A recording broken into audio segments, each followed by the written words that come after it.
Duke, what's with the hair? You got aspirin? You should feel better momentarily, and your memory will slowly return. Duke, what's with the hair? The specific...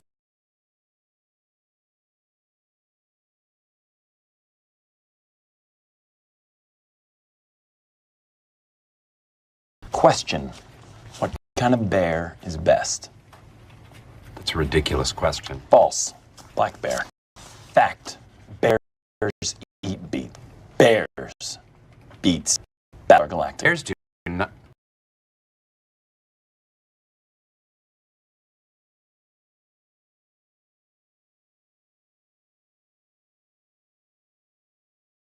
Yeah, Bob. You remember Bob? The guy gonna launch a nuclear attack? You got any more abuse you want to hurl my way? Or are you ready to go in here and take care of Bob?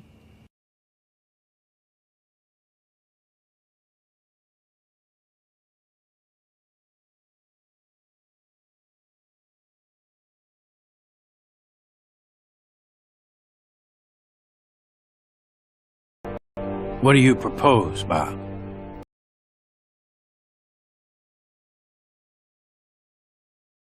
When in doubt, C4.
Howdy, campers. It's your favorite little penguin, Bob, here. And we are already starting off with the bang, sort of. Anyway, I'm probably going to break the internet today somehow. because I've already had a few tech issues the last couple of days, actually last couple of weeks, it feels like. Nevertheless, we're going to dive in here, and there's a few things I want to talk about. Before I get into the main subjects, though, there was something that came up that released yesterday that I didn't know was going to release. Was a trailer for the new upcoming Assassin's Creed game called Assassin's Creed Samurai. And it has apparently caused some controversy.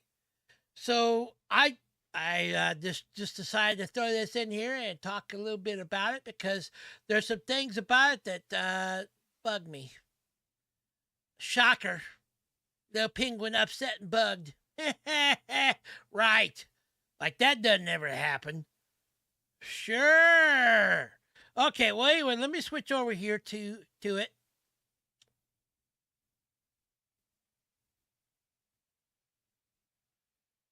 And right here in the Tribune, it says Assassin's Creed Shadows. I misnamed it. It's not Assassin's Creed Samurai, but it deals with samurais. It deals with feudal Japan, which is kind of cool because I've been wanting something like this. I haven't played a lot of the Assassin's Creed games in a long time, and normally the older ones, so I haven't really played any of the newer ones.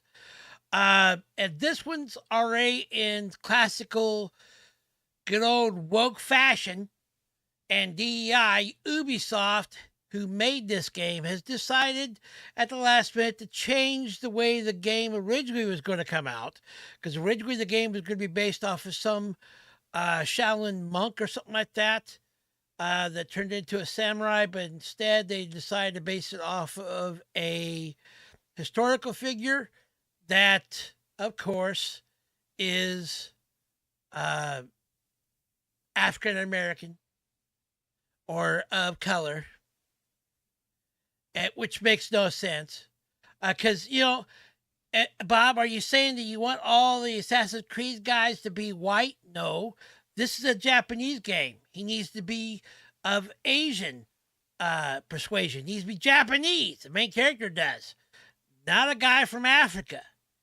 Anyway, there's a historical figure called Yasuka who's been believed, supposedly, to been from African origin, serving as a samurai during the 16th century.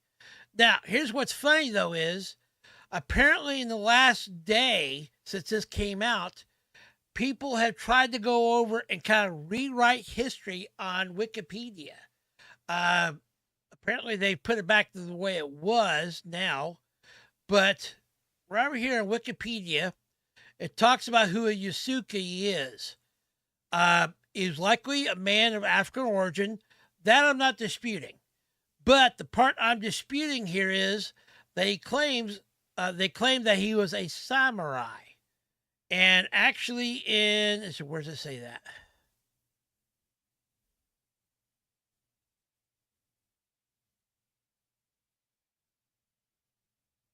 I just read this. Tell me they changed it again, did they? About my luck, I went to go show it, and now they've changed it again.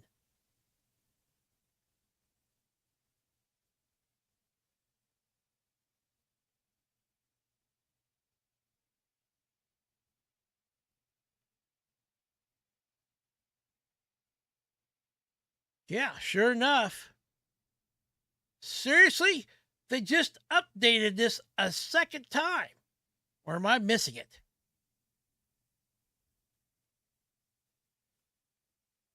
Because it clearly stated in here that he was not actually a samurai. That there was just speculation that he could have been, but there's no guarantee of it. Yep, sure enough, they took it out again. Crying out loud.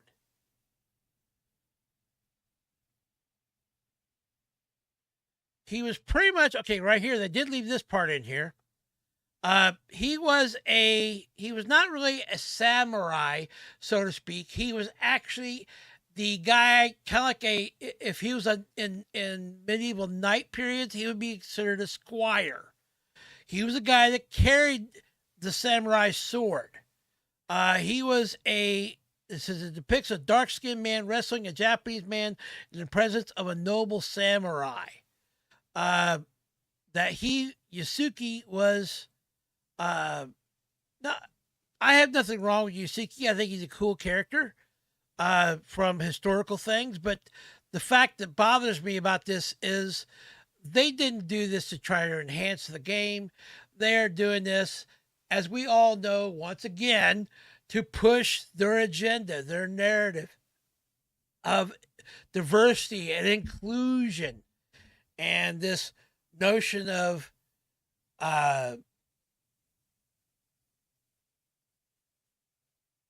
pale is stale type of thing that Hollywood and now also a lot of game devs are doing. It's just, in my opinion, it's wrong. Now, the difference is I'm seeing a lot more is that in the gaming industry, they're kind of like pushing back, because this game's also not cheap. First off, Ubisoft has been, in the last several months, been doing some things that, in my opinion, have really, really irked the gaming community.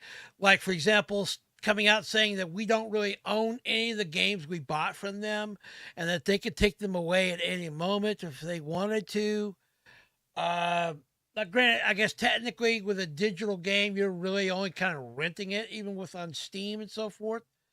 But Ubisoft was the first company to come out and said, well, we're thinking about taking them away and so forth, or changing the way we do our pricing model so they can earn money.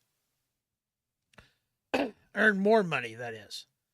For example, let's see here. You go to pre-order this game right here, Assassin's Creed Shadows. Standard edition is $70. $70.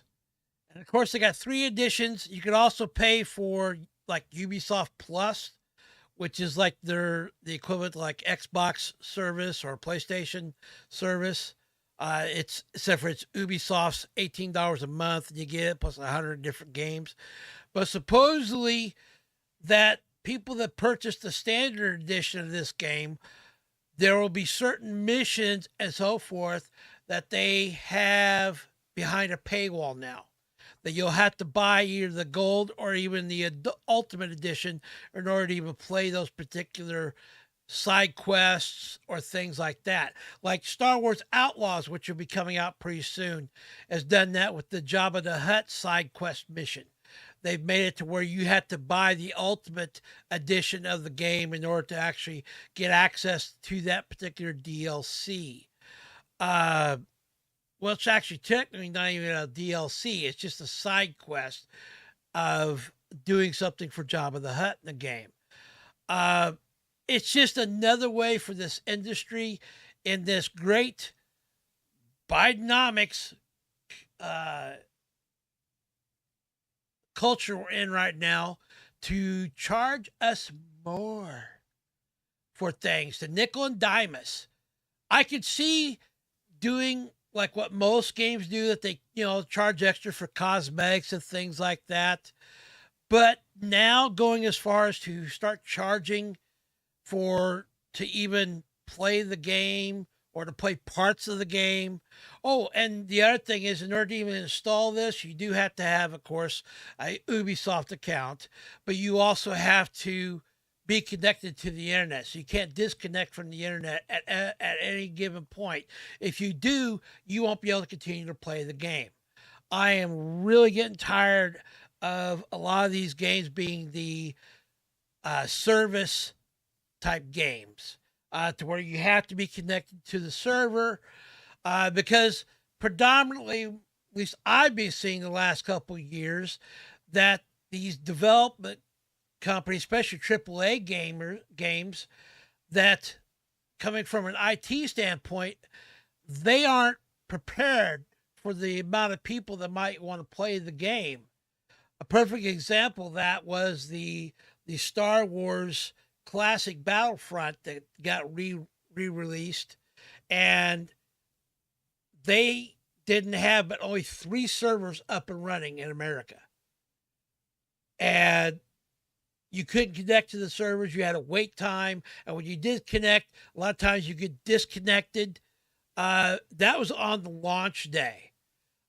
It wouldn't surprise me if this happens the same way with this game. It's like, why do you need to have a game that's predominantly not multiplayer, not really online? Why do you have to continue to connect to a service, to a server, in order just to play the crazy thing? I can see if it's co-op or if it's multiplayer, that makes sense to me. But if it's single player story mode only, why? It's so they can keep track of you. So they can charge you these extra little things. All of a sudden now you start up your game after purchasing it 15 days ago, and now you got to pay an extra charge because you changed your name the day before or something in the game, which I've seen games charge that. It's just frustrating to me to see this happen. And I think that's why a lot of gamers that I'm seeing out there are going back and playing older games. I know this little penguin is. I'm choosing to play some older games because of the simple fact that I don't want to have to deal with that junk. That's why one of the reasons why I love No Man's Sky so much, because Hello Games, they have been giving out every single one of their updates and their DLCs for free. And they've been doing that for the last 7 years. That means you can go buy the game today and you don't have to buy anything else to play the game, which is awesome. It's almost unheard of. I can't wait to see what they do with the new ones going to be coming out there developing that they've been working on for the last 3 or 4 years, called Light No Fire. Man, that game looks awesome, by the way. And before I forget, sip them if you got them, because it's necessary.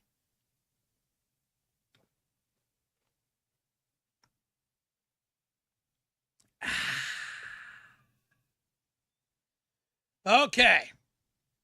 So, here's another problem I have with this game, the Assassin's Creed thing. And this is irregardless of the diversity and inclusion stuff. This is just, I don't think they're in touch with what an actual Japanese samurai is. There is a particular rule set or code of conduct of honor among samurai called the Kiri Sute Gomen. And what this is, the right was defined as part of a self-defense. Kiri Sute Gomen had a set of tight rules. It was basically that the tradition of a samurai during the feudal era was to strike and even kill with their sword anyone of a lower class who compromised their honor. Outside of that, they were only supposed to be for defensive purposes. So how does that really tie into being an assassin? A samurai doesn't. That's actually why there is an offshoot class of the samurai called we know them as ninjas, the ninjutsu. That's the study of the art, or shinobi. They operated as the spies and assassins and thieves within the ranks of lords and samurai and serfs in feudal Japan. So I feel like that if it's kind of like Ubisoft is not consistent. They want to drag in this historical character Yusuke, but they want to change his history. And then they continue on to change what a samurai really is. A samurai had a code of conduct, a code of honor that they had to live by. And if you know anything about Japanese culture, even today, honor is everything. I have studied some of the Japanese culture because I find it fascinating. Plus, I've done martial arts for over the years and so forth. I know, hard to imagine a little penguin doing martial arts, but I have. I even at one point used to teach it. I'm nowhere in the shape to do that now. I've eaten too many fish. But nevertheless, the one moment here.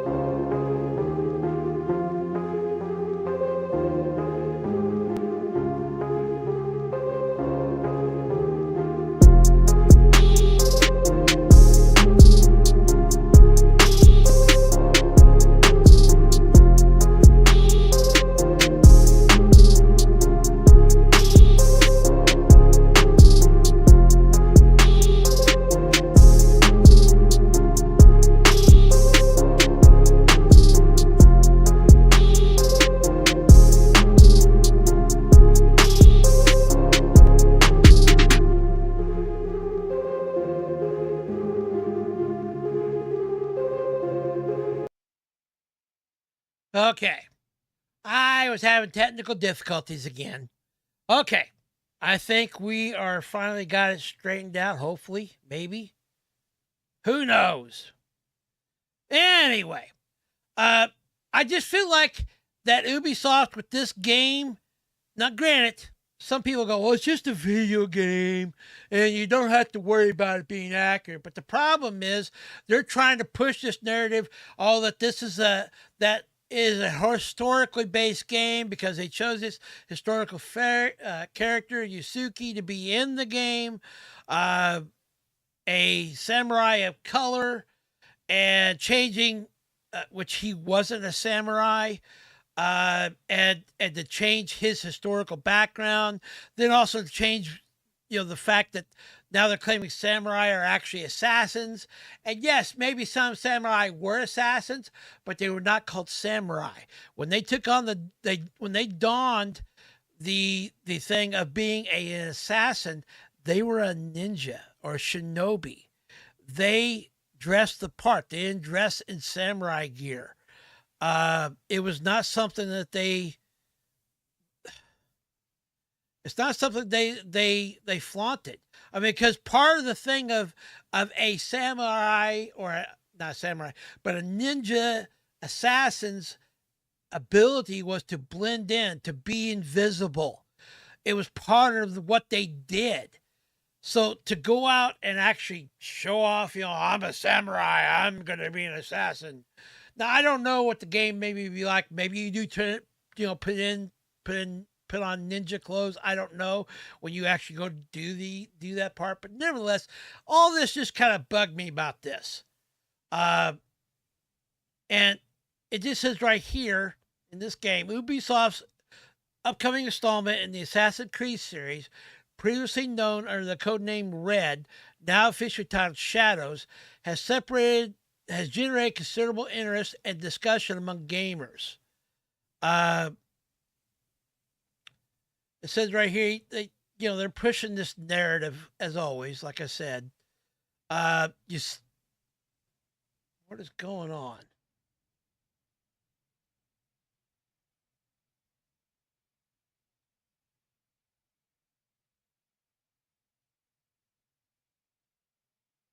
Weird.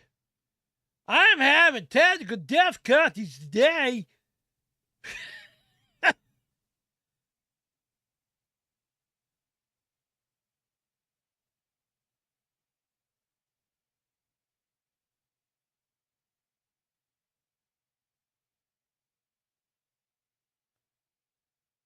What is going on? Bear with me here for a second. Things have just gone crazy. Okay.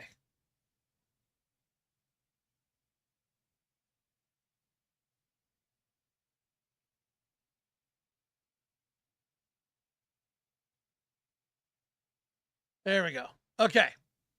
Let's zoom in on this a little bit. Hopefully, if that works. Says Yusuke is a historical figure believed to have been of African origin and serving as a samurai during the 16th century. Has sparked curiosity and some confusion about among Japanese players. Ollie Barter, a gaming journalist covering Japanese gaming and pop culture, highlights the sentiments of Japanese gamers expressing puzzlement over Yusuke's inclusion in the game. I don't blame you, because it's Ubisoft trying to rewrite history. That's right. So it's right here. I don't know it. Now this game releases on November 15th, and maybe between now and then, Ubisoft will change things. Who knows? But it's just, I'm not gonna play the trailer because I think I'd get hit. But nevertheless, I'm just so tired of all this junk. So, anyway, let's get to the topic I was originally going to start with here today, about Gina Carano. Switch gears, and well, Gina Carano. If you've been living in a hole and don't know what's going on, Short of the Skinny, and we're going to watch a little bit of an interview later. They'll get into all this. But Short of the Skinny, Gina Carano obviously was fired very publicly via social media by Disney from The Mandalorian, and has been they tried to do their best to cancel her.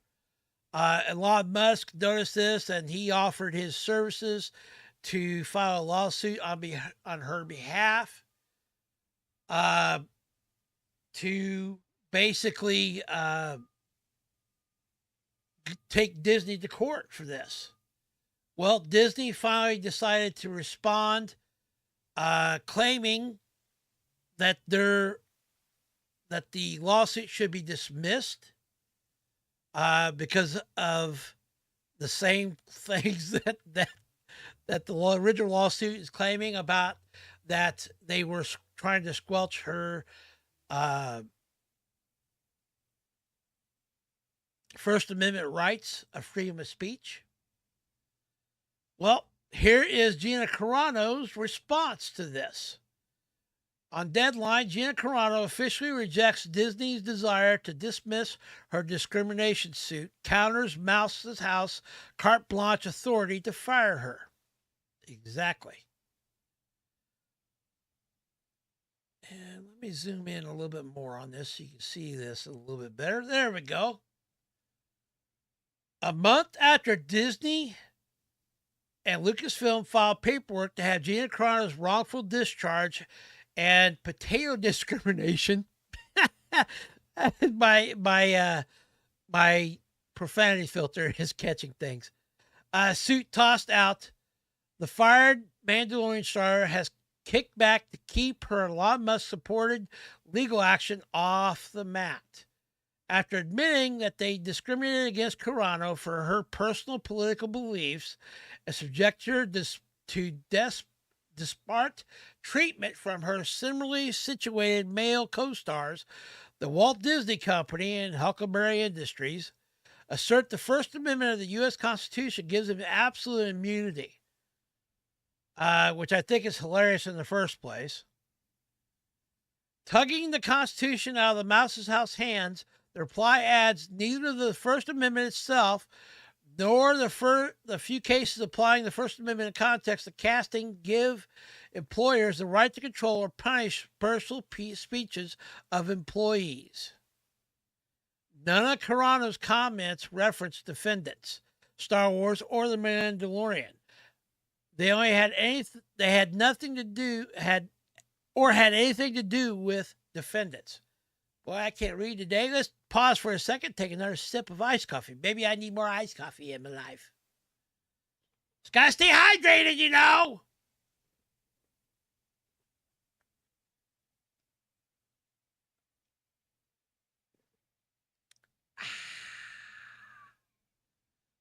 Okay.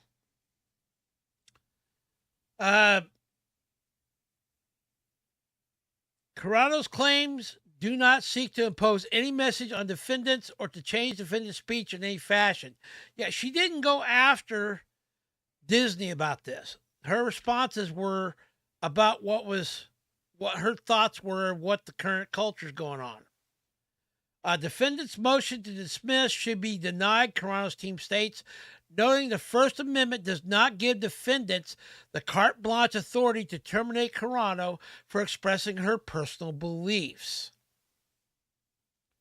A hearing on the dismissal motion by Disney and other defendants against former MMA star Carano has been set for June 12th in the DTLA before Judge Sherilyn Peace Garnett.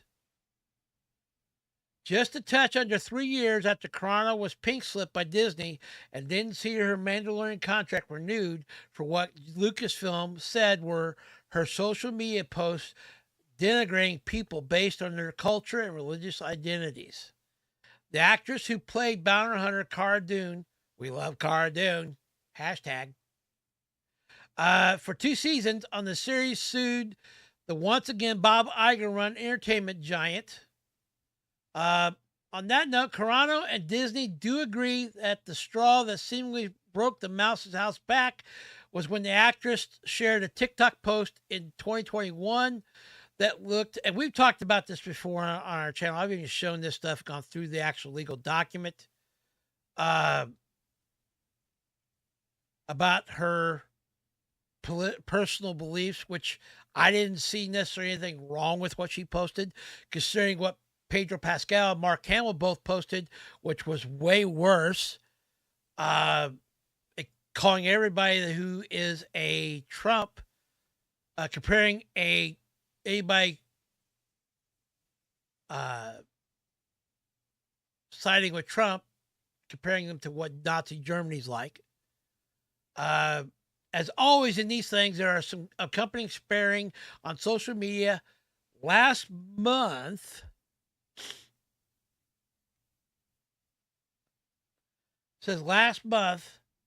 things moved back to the courts last month. On April 10th, that's when Disney filed the motion to dismiss. Hence the June 12th court date coming up to decide on that. Let's see here. I ain't going to read the rest of that. I put a link to the Deadline article in my description of my live stream, as always. So you're more than welcome to read about that yourself. Here is Gina Carano's original tweet about this up on X.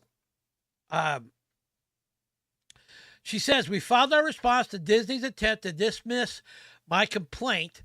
It's pretty disappointing to me. They misrepresented me even in their response. Just mind-blowing, the disrespect and lack of care for facts, but sadly not surprising anymore." I agree with what she just said there 100%. I am not surprised.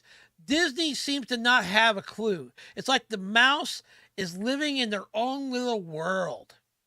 I just don't get it. This behavior has become the norm with Disney, definitely. Disney still has another chance to respond to our arguments, and then we have a court date set on June 12th where the judge will hear arguments from the attorneys. Carano herself will be there. Good for her. After that, the judge will decide whether to allow us to move forward with our case. For me personally, this little penguin stands behind Gina Carano, and I hope that this judge sees it for what it is. Disney is just trying to weasel out of things. They did something wrong. They know it. The way they handled this, it was not professional. It was not, in all the years that I've worked in IT, I have never seen a company treat an employee like this. This is unheard of. It's just, in my opinion, it's messed up. And I, for one, stand behind what Elon Musk is doing with this, with Gina Carano, and I hope that it comes to light that all the bad playing that Disney is doing here. Disney just doesn't have a clue. We're going to talk about that here in a second, about something else that they are finally admitting, but I don't know if it's going to change anything.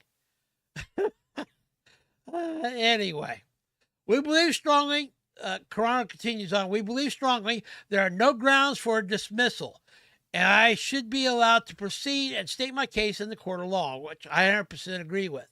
Please follow this case whether you are for or against me. One day you could find yourself on the other side of the aisle. Yeah, see, in my opinion here, why I, not only because I want to stand with what I see this injustice is that's happened to Gina Carano, but what I see is if they're doing things like this to, that our government and courts are doing this to stuff like Trump, and Disney's allowed to do this stuff to like Gina Carano, well, nothing says it couldn't just come after you or even me, this little tiny penguin who's not really worth a whole lot on the internet. I'm very, very small. I'm just a little tiny, I would say fish, but fish are mean. I'm a little penguin in this big giant internet world. So, you know, it just means that they'll go after anybody. And it's wrong. Anyway. She continues on, I believe my case could bring balance and groundbreaking benefits for people across the board. I agree 100%. Hey, Tracy, the penguin that roared. Exactly. June 12th. And then she put a little prayer thing. So, and right here in her tweet, there's also a link to that original Deadline article that I was reading. Continuing on with the stuff about Disney here. This, I think, is kind of hilarious. Bob Iger comes out and says, we tried to tell too many stories and we ended up losing $4 billion. In other words, he's finally, after what, 4 or 5 years, whenever Disney Plus started, which I think Disney Plus started like in 2019. Let me Google that. I don't want to tell you wrong. When did Disney Plus start? Yeah, 2019. November 12th, 2019.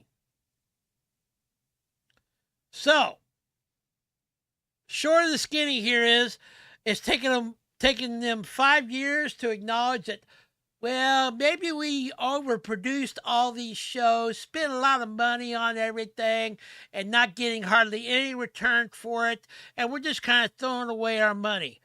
Well, duh. It doesn't take a rocket scientist to figure that out.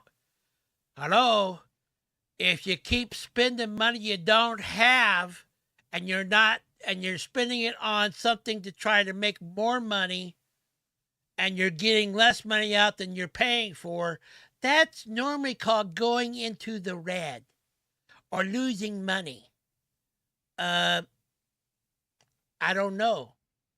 If I paid $7 for something, like say, you know, a big stick to whack a fish with, and I paid $7 for it, and it turns out that the stick was actually only worth $4, I just lost $3 because I bought a $7 stick that I could have bought at like maybe Walmart for $3. I don't know if Walmart sells fish whacking sticks or not. But nevertheless, even this little penguin who can't do math on fingers or toes because I only got flippers, even I know that if you spend more money and you're not getting a return on that, hello, something's wrong. Okay, sip.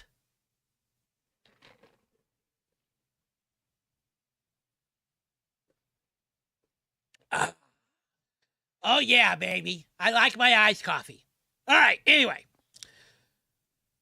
Walt Disney CEO Bob Iger. This came out actually yesterday. Yesterday afternoon. It says Walt Disney CEO Bob Iger said that as the company continues to incur losses to its TV sectors, he plans to cut marketing budgets for Disney Plus, which he believes are too high in favor of investing in streaming technology. As we got into the streaming business in a very, very aggressive way, We try to tell too many stories. Yeah, you can't just keep producing content expecting us to just, here we go, take more content in, take more content in. And the content's not even quality. It's also even worse than that. It's also trying to push their ideology on us. Duh. You're going to lose the audience. Basically, they said we invested too much, way ahead of possible returns. Sure. Among new technology features Iger discussed, Wisdy is one that allows Disney streaming platforms to send highly customized messages to consumers when we suspect they're at risk of losing interest. Which basically, that is, right there, that is words for, well, you know, we're losing money. Why don't we just give them more ads on our service and let them be more inundated with little tiny pop-ups that say, hey, why don't you click on this? Yeah, that's going to win us over. Not! Anyway. That first great experience has to be dynamic. How about you make good content first? And maybe the rest will come. I don't know. It's not telling your audience that don't watch our stuff if you don't like it. Or that you're the R word. Or that you are not welcome because you're a guy and this is a girl brand. Or this is a girl brand and you're a guy. Wait a minute, that's the same thing, isn't it? I think I just said the same thing. Anyway, every time they open the app, it has to be something different. This is where AI would be a hugely important tool to do all this. Wonderful. Yay, AI solves everything. Not. All I gotta say is one word. Skynet. Skynet! Yes, I need to take another sip. I need caffeine. This little penguin's losing focus. Focus, Bob. Focus. Nothing better focuses me than iced coffee.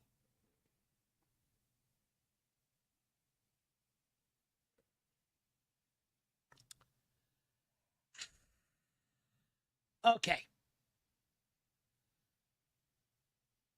Iger also said the media giant plans to pretty drastically cut its investments in linear television due to the sustained audience erosion, which was caused by, who? Disney themselves. Play the song titled Hocus Pocus, huh? Hocus Pocus Focus. Well, you know, this little penguin does like nice and shiny. Anyway. We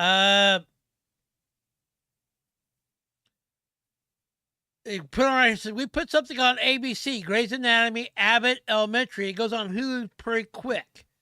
Yeah, I did notice on. So I will admit I do like watching Hulu. I don't really care watching Disney Plus. I don't pay for either one of them. They come with my cell phone service.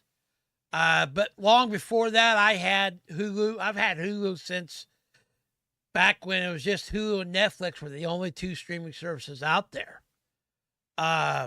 So I've been watching Hulu for years, and I like Hulu. Too bad that they're now with Disney, but nevertheless, Hulu has a lot of good stuff on it. I've been watching The Mentalist. It seems like there's a trend going on that I've noticed with games and with movies and TV stuff. At least with this little penguin, I tend to be going back to the older stuff. The newer stuff is not, it's like, I don't want to have to worry about it being preachy at me or diverse. Oh, diverse. Not. going back to some of this good stuff, like I watched Who had Sherlock come up on the other day. I haven't watched that in a number of years. That's a good show because I like Sherlock Holmes. But Elementary is also oh no, that says Abbott Elementary, doesn't it? Well, there's another show called Elementary. It's also on Hulu. That was pretty good. It is also based off of Sherlock Holmes. But anyway, I'm not going to read the rest of this, but they are trying their best to get themselves out of a deficit. And to be honest with you, I don't know if they're really doing that. To me, this feels like more and more smoke and mirrors by this guy right here. He's just trying to satisfy his shareholders so they don't walk away from him, or so he doesn't lose out on the job he has. He's trying to make himself look good. Oh, well, okay, I'll admit to this little thing and give you a little sleight of hand over here, and we're not doing any of it. But I guess only time will tell. Nevertheless, switch gears back to Gina Carano. A while back, and I got permission from the Babylon Bee, which shout out to the Babylon Bee. There's a link down in the description for them. They are a Christian YouTuber company or group or whatever. I don't know what you call them. They meme a lot. They are a satire type thing, and I love them. I watch a lot of their stuff sometimes. And they had Gina Carano on there, and I thought it'd be good to watch some of this interview that they had. Let's see here. When was this back? This was back 2 months ago. And basically, Gina Carano talks mass cancellation, Disney lawsuit, and she talks about her faith as well, which I love the Bee. And actually, I contacted them and reached out to them and got permission to be able to show their content. All they said was they wanted to make sure that I wasn't trying to make money off of it, which I'm not. I just like their content. And I feel like as a Christian penguin, and they are a Christian satire YouTuber type place, that I thought it was kind of good. And so I reached out to them and asked them, and they got permission to show their content. So shout out to them. If you haven't, check them out. Go follow them. They're good stuff. Some of their stuff is funny. Anyway, let's go ahead and watch this for a little bit here. Have you never been punched? I've never been punched. Oh man, I don't know how you avoided it. Yeah. Oh my. That's Kyle. Yeah. Just The Babylon Bees Podcast. Hey everyone, welcome to the Babylon Bee interview show. Today we are talking to Gina Carano. Welcome, Gina. And Gina, what you want to hear about from Gina, obviously, is pocket knives and Montana. So that's where we're going to start. Jared, pocket knives and Montana. I'm carrying my grandfather's pocket knife. It's a Barlow today. I don't actually know how old this is, but it's like still sharp. That's really cool. But you live in Montana where people actually have pocket knives that they wear in their pockets all the time. Yeah. So I moved out of California and I. Oh, wait a minute. That reminds me. Let me show you the pocket knife I carry with me.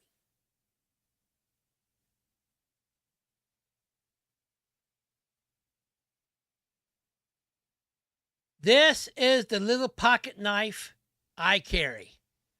It's a Swiss Army knife by Victronics called the Cybertool 29 Multi-Tool. It's got like a bunch of these little, I love it. It's got these little dual-headed, you can flop them around. They got two different ends on them. They got like, this one's got like a Phillips and then a flathead on the other end and so forth. But it's got a little little socket thing you can, help you work on computers and stuff. And it's got a little glasses thing. It's basically a Swiss Army knife, but it's got a few other little gadgets in like that. It's also got an ink pen in here. It's even got I don't think it has a flashlight. That's the other one I got. But this is my main everyday carry pocket knife. You can't go any place. You got to be like MacGyver. I love MacGyver. That's why I carry a Swiss Army knife, because of MacGyver. But I had to get one that helped me work on technology and stuff. So I like having this little little T-Torx bits and screwdriver access to things on it. So it's kind of cool. Anyway, back to what we were doing. So they were talking about knives. I had to share my knife because I like that knife. I don't think they make it anymore. I think they make a different version of it now. But that's my favorite knife. That's my everyday carry. I've been carrying that for years. And I went to Montana, and it doesn't have anything to do with knives per se, although I do. I mean, when I was living here, I was carrying knives nonstop, and now up there, it's like an open carry state. So An open carry knife state? Can you not carry knives in California? Like, well, I don't know about that, Okay. but I know that at less some than point. 6 inches or oh, something. there's yeah, probably. Huh? Oh, There's they probably- can't have the crocodile Dundee. Probably can't carry a machete around. Like, No, you can't. It has to be Oh, less- that's like not a shorter than knife. 6 This inches, is I a think. knife. Oh, interesting. Well, okay. It's very interesting, Jerry. Weapons. I guess where I was going with Montana was like weapons and Okay. how you can carry them, and it feels safe and it's nice. But I was on my way to Yeah, I do know that there are some states that, like, I want to say like Illinois is one of them, that you can't like carry a gun or a knife or any type of weapon on you, on your person. It's illegal to do so. So I mean, just there's some states that are like that. my cousin's funeral, and I had moved all of my stuff with my gun from a small purse into like this big, like medicine woman purse. I just want to point out, did you notice back here? That's Hercules. Kevin Sorbo. He's another guy, another person I follow on Twitter because he's also a Christian. He's been in several of the Pure Flix movies I like God's Not Dead. Oh, yeah, good one. Anyway. And I moved my gun into there. I know, And so nice when and I- shiny from the Yes, penguin. it was a Okay. Dr. Quinn purse. Dr. Quinn, medicine woman. Yeah, you purse. like open it up and it's like got the firm bottom. Like I just absolutely love it. I somehow don't remember her purse, but I remember the show. You would look at this Yeah. purse and be like, "This is a medicine Like woman." Dr. Quinn's purse. Crying out loud, that's a huge purse. You can carry a pipe wrench or something in that. Ooh, a pipe wrench to knock out, to fight against fish when they rise up for the fish Armageddon. Anyway. Well, she said medicine woman. I'm thinking, Anyway, sorry. So I put the gun in there, and then I'm on a rush to go to the airport, and I'm just rushing and going through security, get to the other side. They cut off the line after me, and everybody looks like super nervous. And I was like, oh my goodness, what's happening right now? Like, I had a big curling iron like this side, 6 inches curling iron in there. It's Above longer- the it's California. longer than yeah. Curling Yeah. iron. And so I was Curling like, iron? Something's the problem. A curling iron.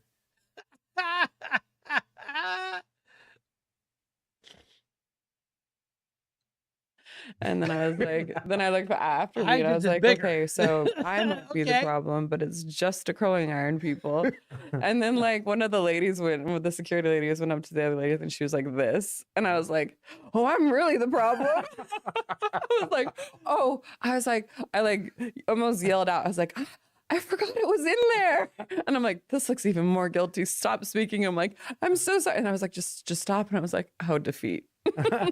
And so they took me in the back, and it was just really funny because we've got this like woman, she verbally said, she was a TSA person, she's like, this is my first time with this kind of case. And I was like, oh, Case? yeah. I was like, tell well, I me won't that. tell people that. And I was like, but I said, look at my face. And I calmed her down. I said, look at my face. This is the face. When somebody's acting like this is somebody who's innocent. So if somebody's not acting like this, then maybe be really nervous. But then like the cop, because there's a cop and a TSA agent that have to handle this. The cop came in and he was just like, yeah, this happens so much in Montana, you wouldn't believe. They just forget it's in there, like us women in our purses. He's like, I'm just upset that you didn't have it in a holder like you should have. And so it was really cute. And so I was like, am I on the watch list? And I was like, oh, I'm probably on it anyways. So I Yeah, guess that's what- did they Montana know must who you be an were? open carry. I think the cop did. The TSA lady, I think she was just all flustered and didn't know what to do. But yeah, I'm sure every time I go through that airport now, they're like, there she is. That's where she Pictures on the lives. wall is in- somewhere. Yeah. She moved out to Yeah. Montana. But they were really sweet. So I went to the funeral and I came back and they were like, your gun's ready for pickup. And I'm like, that's sweet. All right. Well, Yeah, they're like, if this happened in any other state, you might have a bigger problem on Was your the gun hands." loaded? No, it wasn't loaded, and Okay. that would have been a bigger problem I if bet.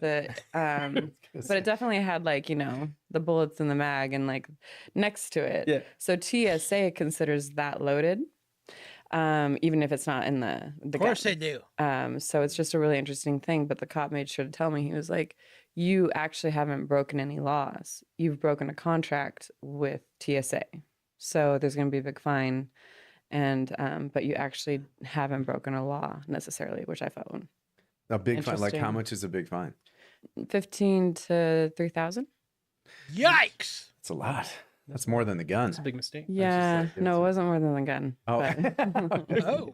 That's interesting. See, I that's lost the so many price of a knives gun. at airports because I forget about them. yeah. You just toss them? Yeah, I just Or do you- they keep them and like I'm Oh, like they keep 'em. oh, like I had a what do you call this? I had like a K-bar knife the last time I was flying, and it was I'd forgotten about it, and it was in. I go in there, and the guy's like, "Bro, is this yours?" And I was like, "Merry Christmas, dude." Yeah. He's like, yours now. he's like, "Well, I can't keep it," so I'm like, "Oh, that's lame." There's probably like this big pile of knives somewhere. Yeah, right. This is No. like the whole they can't keep it thing. No. Like the cops find the drugs. Oh, we're not going to keep it. We're just going to Yeah. redistribute We're it. not gonna actually do this coke.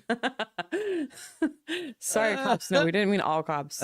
We just mean certain. Never mind. That's right. Let's just We- move on. We'll We cut back that. to blue. We back to blue here. We're keeping that in. Hashtag not all cops. Yeah. I Hashtag not I all personally cops. never brought a weapon to the airport, so I have nothing to contribute here. When I was a kid, Goody.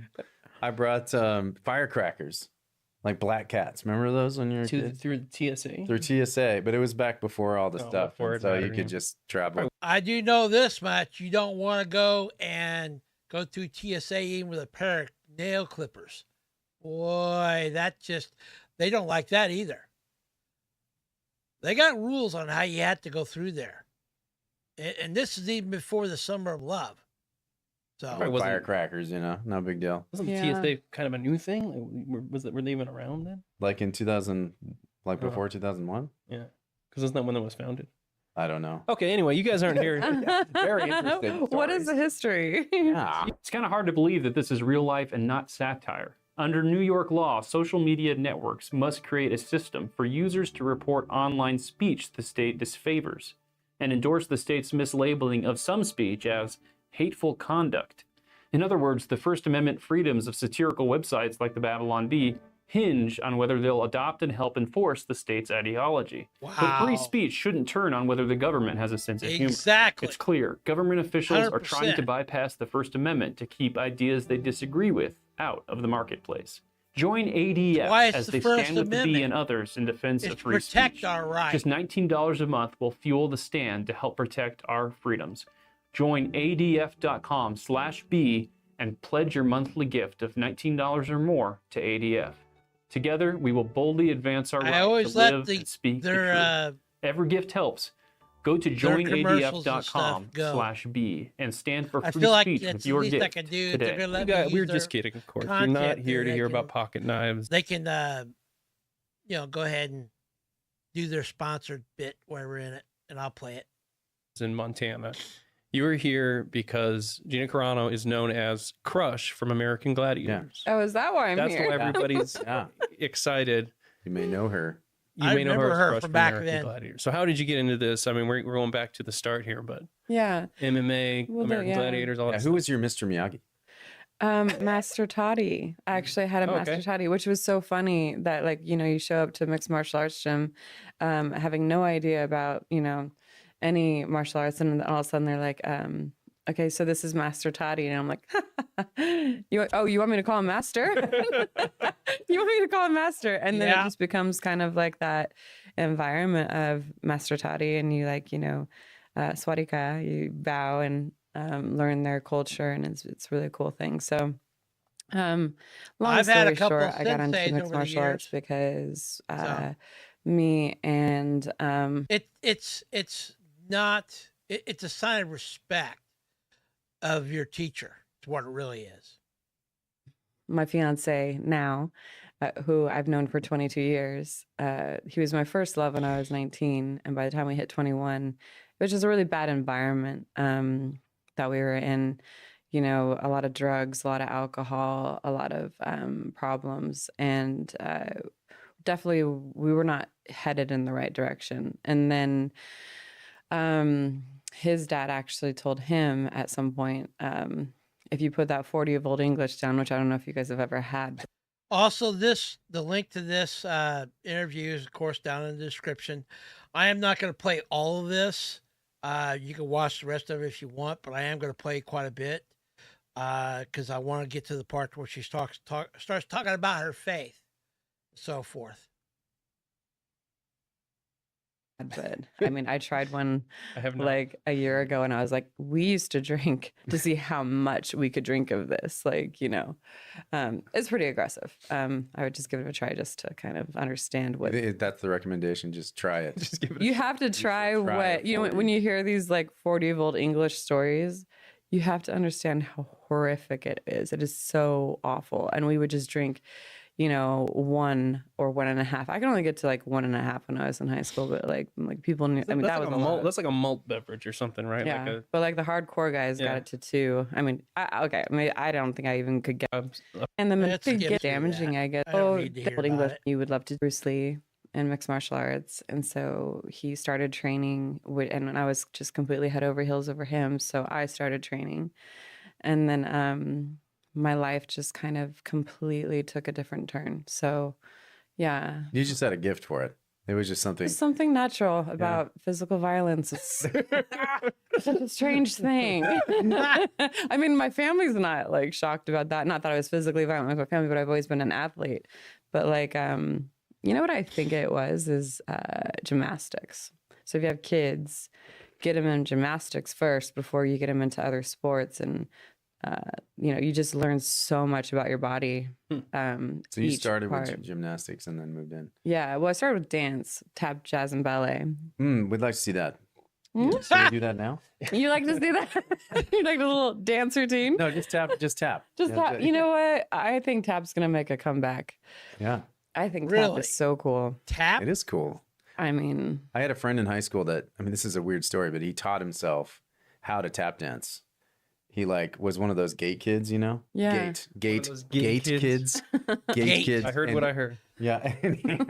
Anyway, so he was really good at the guitar, and he's like, There I'm you tired of this. go. I mastered the guitar. I'm gonna learn how to tap dance. So he got a board, and he worked on it in his room, and he became this incredible tap dancer. I think it's so Tap cool. I dancer. think tap. I want to see a lot more tap. in our Can't say future. I've ever been Something like, interested you know, in very doing tap jazz and cool or about it that I gymnastics. just absolutely love. Very cool. Yeah, and all of our old Gene movies. Kelly you tap know. dancing with roller So if you guys skates. end up making Epic. a Yeah, I you know, agree. Film. I making agree. a film. It's kind of cool. The tap The dance. tap dance. Or we could, like, we could remake like one of the old ones, like you know, White Christmas. No more remakes. Oh, yeah, Babylon. Bee the Yeah, I musical. agree with her. I am tired of the remakes. Anyway, And it's just all tap dance numbers. I like Or it. you know, it doesn't I like have to be that. just tap dance. No, you guys all could tap have dance, ballet. jazz. You could do ballet. I'm sold on the tap Contemporary. dance. So. I want to do an Afro jazz piece. Yeah. Mm. what? Yeah. What is So do you that? still MMA train, and do you think you could beat one or both of us up? Yeah. Serious question. Serious Serious question. question. You know, you just never know. When you look at people, I don't know your guys' background. You don't know. Assume that I have. That's a fighter's response, though. Assume that I have you know, never trained. You can never really like know how strong someone is, what they do, how in shape they are. At the moment, I'd say I was not very in shape, but I still am. You know, gotta. You're not as in shape. You got a pretty heavy punch, so it depends on if your chins are that. You know how your chins are. How's your chin? Oh, no one's ever asked me. Have you never been punched? I've never been punched. Oh man, how do you? I don't know how you avoided it. I know from a pressure points is thing that what I learned.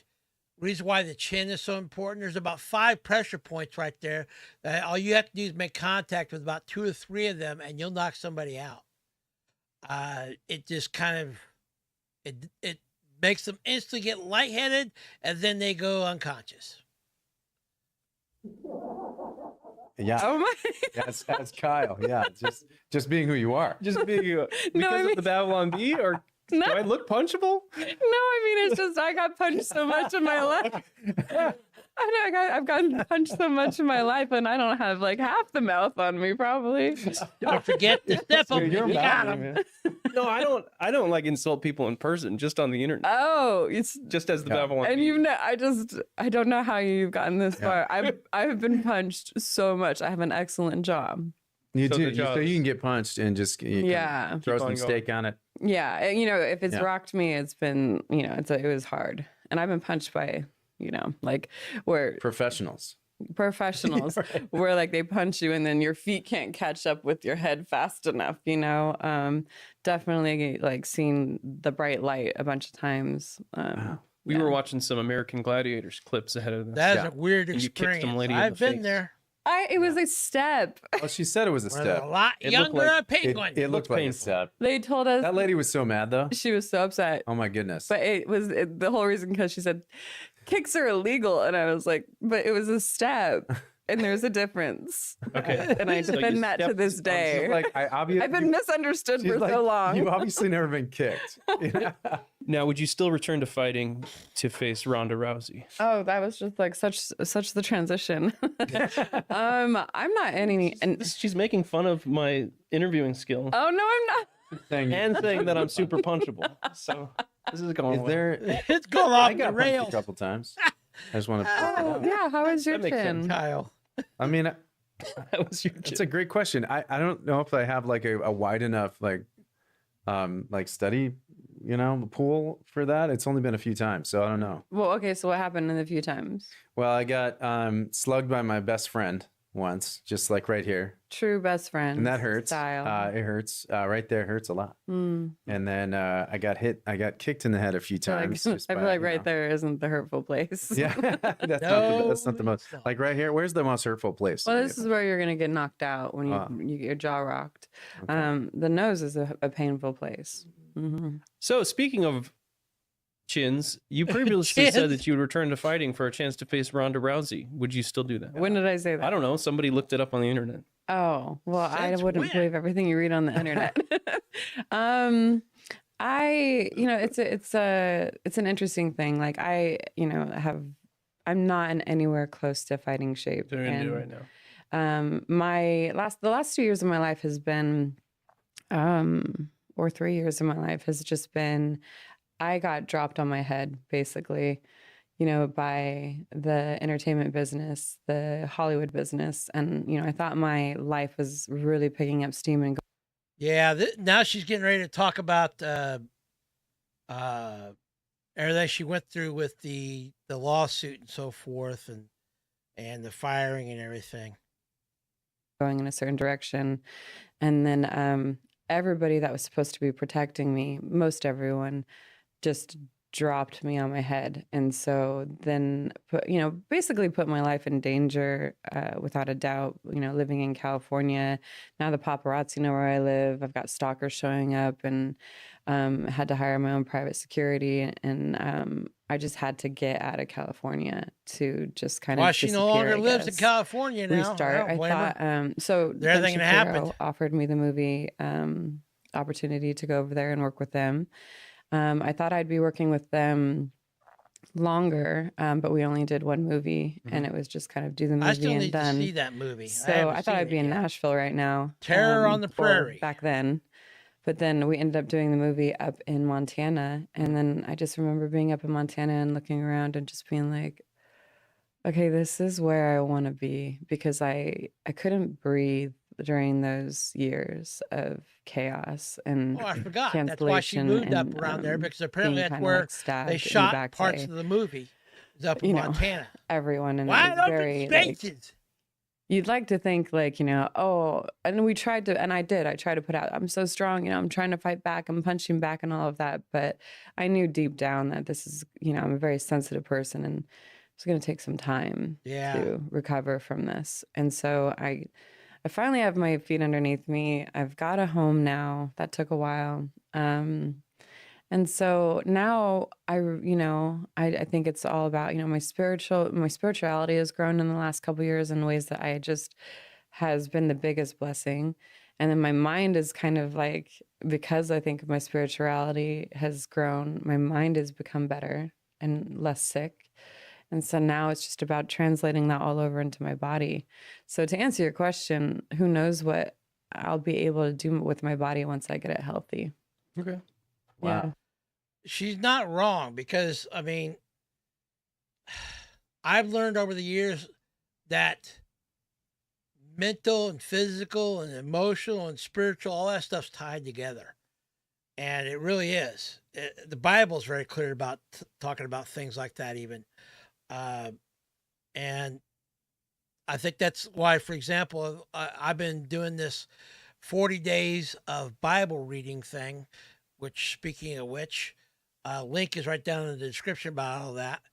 We're on day 32 today. But I've been reading about, especially like in 1st and 2nd Timothy, when Paul's been encouraging Timothy. And he's been encouraging Timothy because of all the external things that could be possibly happening to him, the persecution, the discouragement of doing ministry, and so forth, and trying to preach to people about Jesus. It mentally can get to you. And so what she's saying here, in my opinion, is very, very true. Once she got, I mean, she said that her spiritual, well, let's back it up real quick here. Blessing. And then my mind is kind of like, because I think my spirituality has grown, my mind has become better. There you go, right there. She said, since her spirituality has grown, in other words, since she's grown closer to God, her faith, her mind has become better. Less sick. And so now it's just about translating that all over into my body. So to answer your question, who knows what I'll be able to do with my body once I get it healthy. Okay. Wow. Yeah. Long story on to say, I don't know. Watch out, Ronda Rousey. Yeah. She's coming back. No. Rhonda, she's coming for you. If this body gets healthy ever. This is the clickbait I'll be headline. 60 years old and I'll be like, it's healthy now. Yeah. We're going to do the clickbait headline. Clickbait. Gina says she will crush Ronda Rousey. She's coming for you. Rousey. That's the Daily Wire headline. Right, right. It's you. Cut to, I was so sick. Exactly. He's really having a hard time. Yeah, so you no, I'm not go making from kind of MMA into entertainment, film, Hollywood, and then, like you said, your life just took a crazy. It sounds like your life took several left turns. Like, did you expect the kind of, or rather, right turns? Well, or Yeah. depending, but yeah, wasn't a good joke. Politics. Let's move on. Politics joke. Politics Where joke. are you going with that? It didn't Was that a land. politics joke? I think. I don't even know anymore. It's so long ago. Man, I had such a good transition too. Sorry. I finally had a good one. So your life took all these Sorry, dude. They unexpected mess turns. with each other so And, much sometimes. So you go into Hollywood. I mean, like, was that even something you planned, going from, MMA and these like entertainment things like that into Hollywood, or was that like, did that come out of the blue too when you started? Yeah, no, my life films? has been just kind of this very interesting. I think I've just been very open-minded from a young age. I just know that, earlier on, my family was like, you have to go to college, you have to do, doctor, lawyer, you have to make something of yourself. This isn't going to be a free ride. And so that was kind of like the energy coming from my family. And so you feel like, okay, well, I'm doing what I have to do. I'm going to UNLV, I'm going to college. And you're feeling completely not passionate about any of it. And then I'm just the type of person that, like, when I started doing mixed martial arts, my whole entire like brain switched and started really, it was life-changing. The moment to walk into a gym and be just completely obsessed with and let that take over my life just changed everything. So did I walk into the gym and, Master Toddy would say, oh, she walked into the gym and said, I want to be a fighter. It's like, no, I just walked into the gym because I needed to, I needed to end up somewhere. And so my life basically, end up somewhere healthier. My life has just been basically this really fascinating. It's been a long time, but I can sort of relate in this aspect. I miss doing taekwondo. I really do. It's been 30, 40 years since I've done any of that. Not 40 years, 30 years, something like that. 30 plus. It's been a while. I am in no way, shape, or form even capable of doing any of that today. But I used to love it. I used to live, eat, and breathe it. I walk into the gym, Master Toddy teaches me the authentic version of Muay Thai. I end up being good at it. I end up changing games there and opening up doors for women's MMA.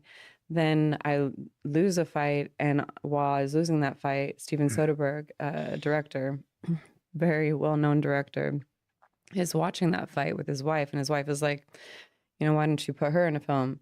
And so then that goes from there, and then I'm like struggling through like the independent films and some really, top-notch films, or popular films. And then from that, Jon Favreau sees me, doing the whole independent / like action movie and that kind of stuff. Yeah. And so he sees me and he puts me in The Mandalorian. And then yes, hashtag Cara Dune. Well, I don't know if people know this or not, but Jon Favreau actually created that character with Gina Carano in mind. That's what also makes this so messed up, that what Disney did to her. Because he had planned for another show called Rangers of the New Republic or something like that, and she was going to be the star of it. He created that story for her, this character for her. I get canceled from The Mandalorian, and Ben Shapiro comes and he's like, "Here you go. I'm going to try to take the sting off of this." And then so that happens, and then I've been in the desert for a while, and then what happens?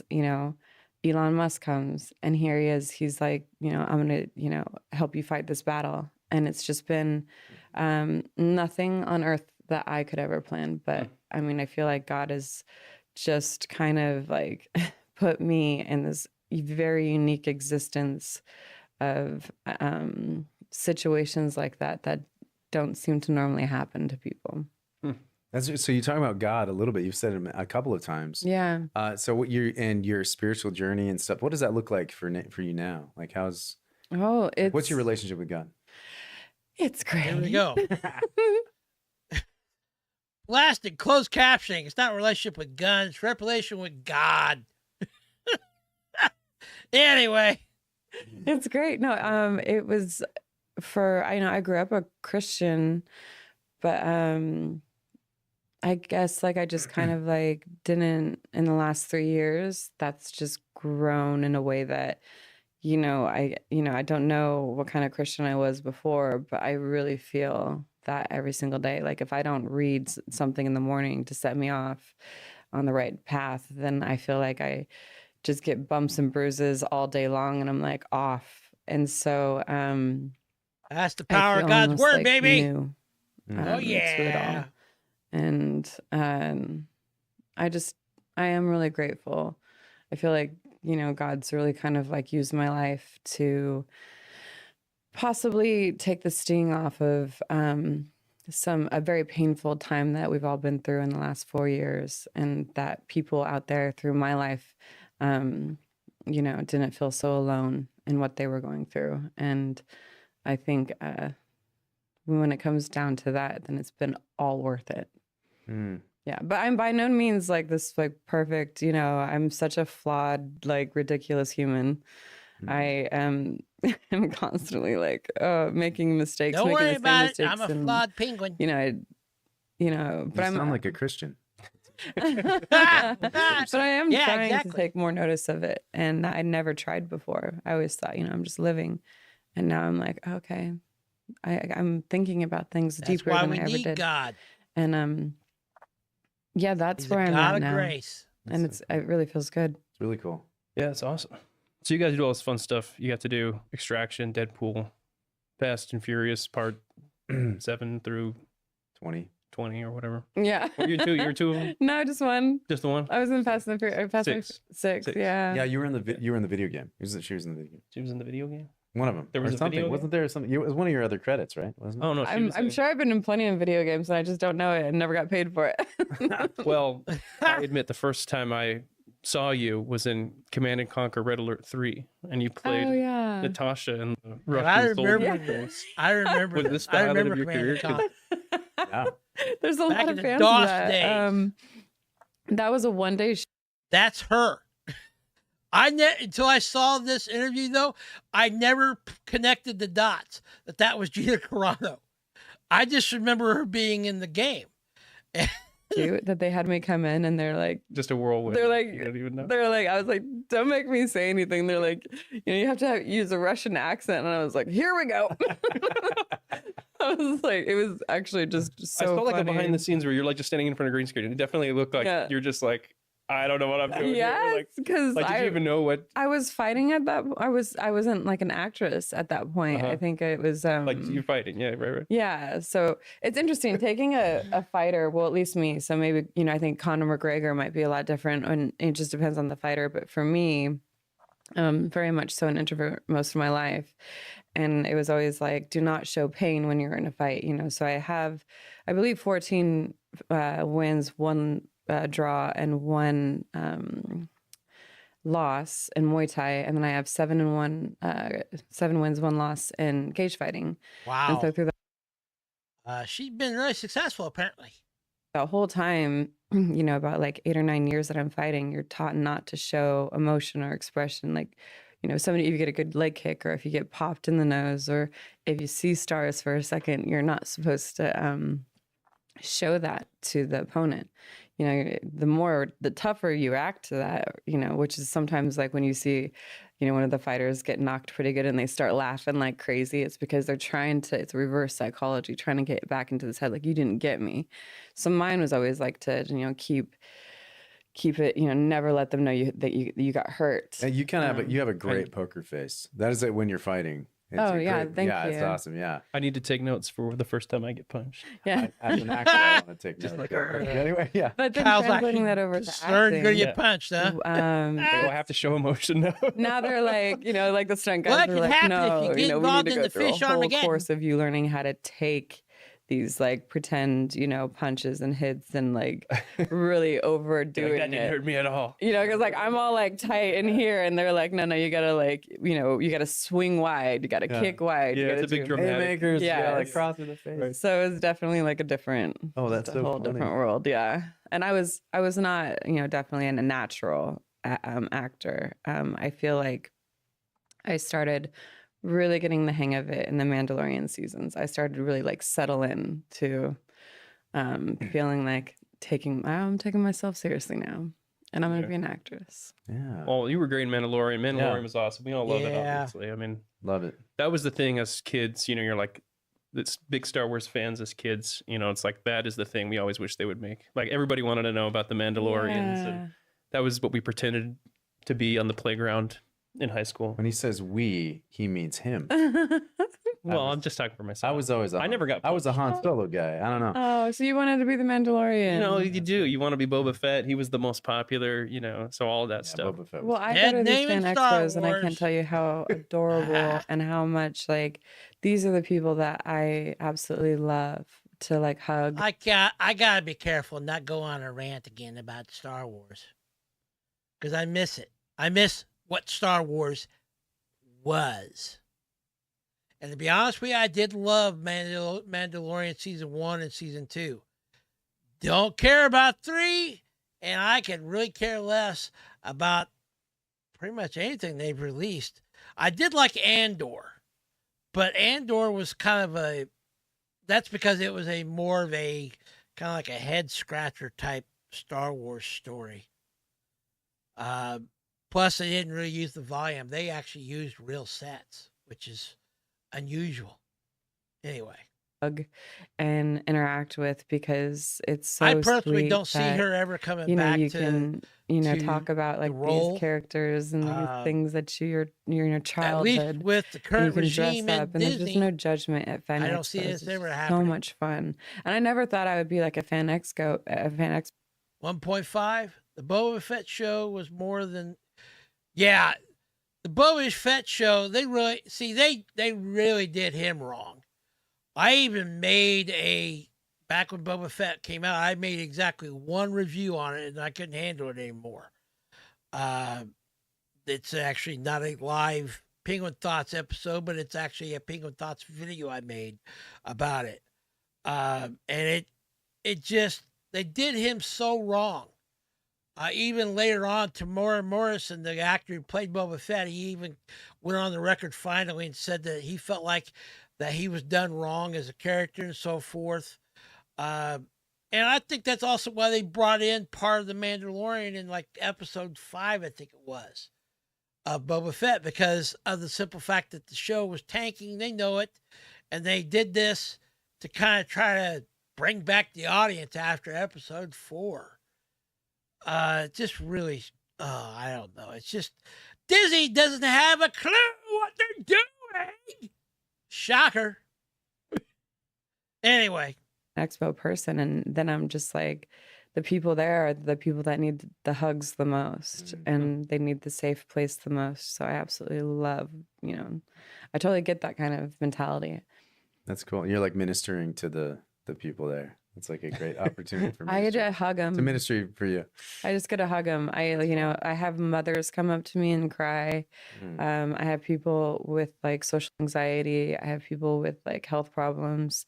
And, you know, like a lot of the people during the COVID season were having like the plexiglass in between the, you know, for the photos. Yeah. Right. And when you came into my photos, I was just grabbing them and hugging them and holding them close. And it's like, I wanted to physically touch them all. I wanted to like touch them and hold them and let them know it's going to be okay, because I think that's what we needed. And so I love that about the Fan Expos. Oh, that's awesome. Cool. Yeah, that must have been I mean, the whole experience with The Mandalorian was probably so cool.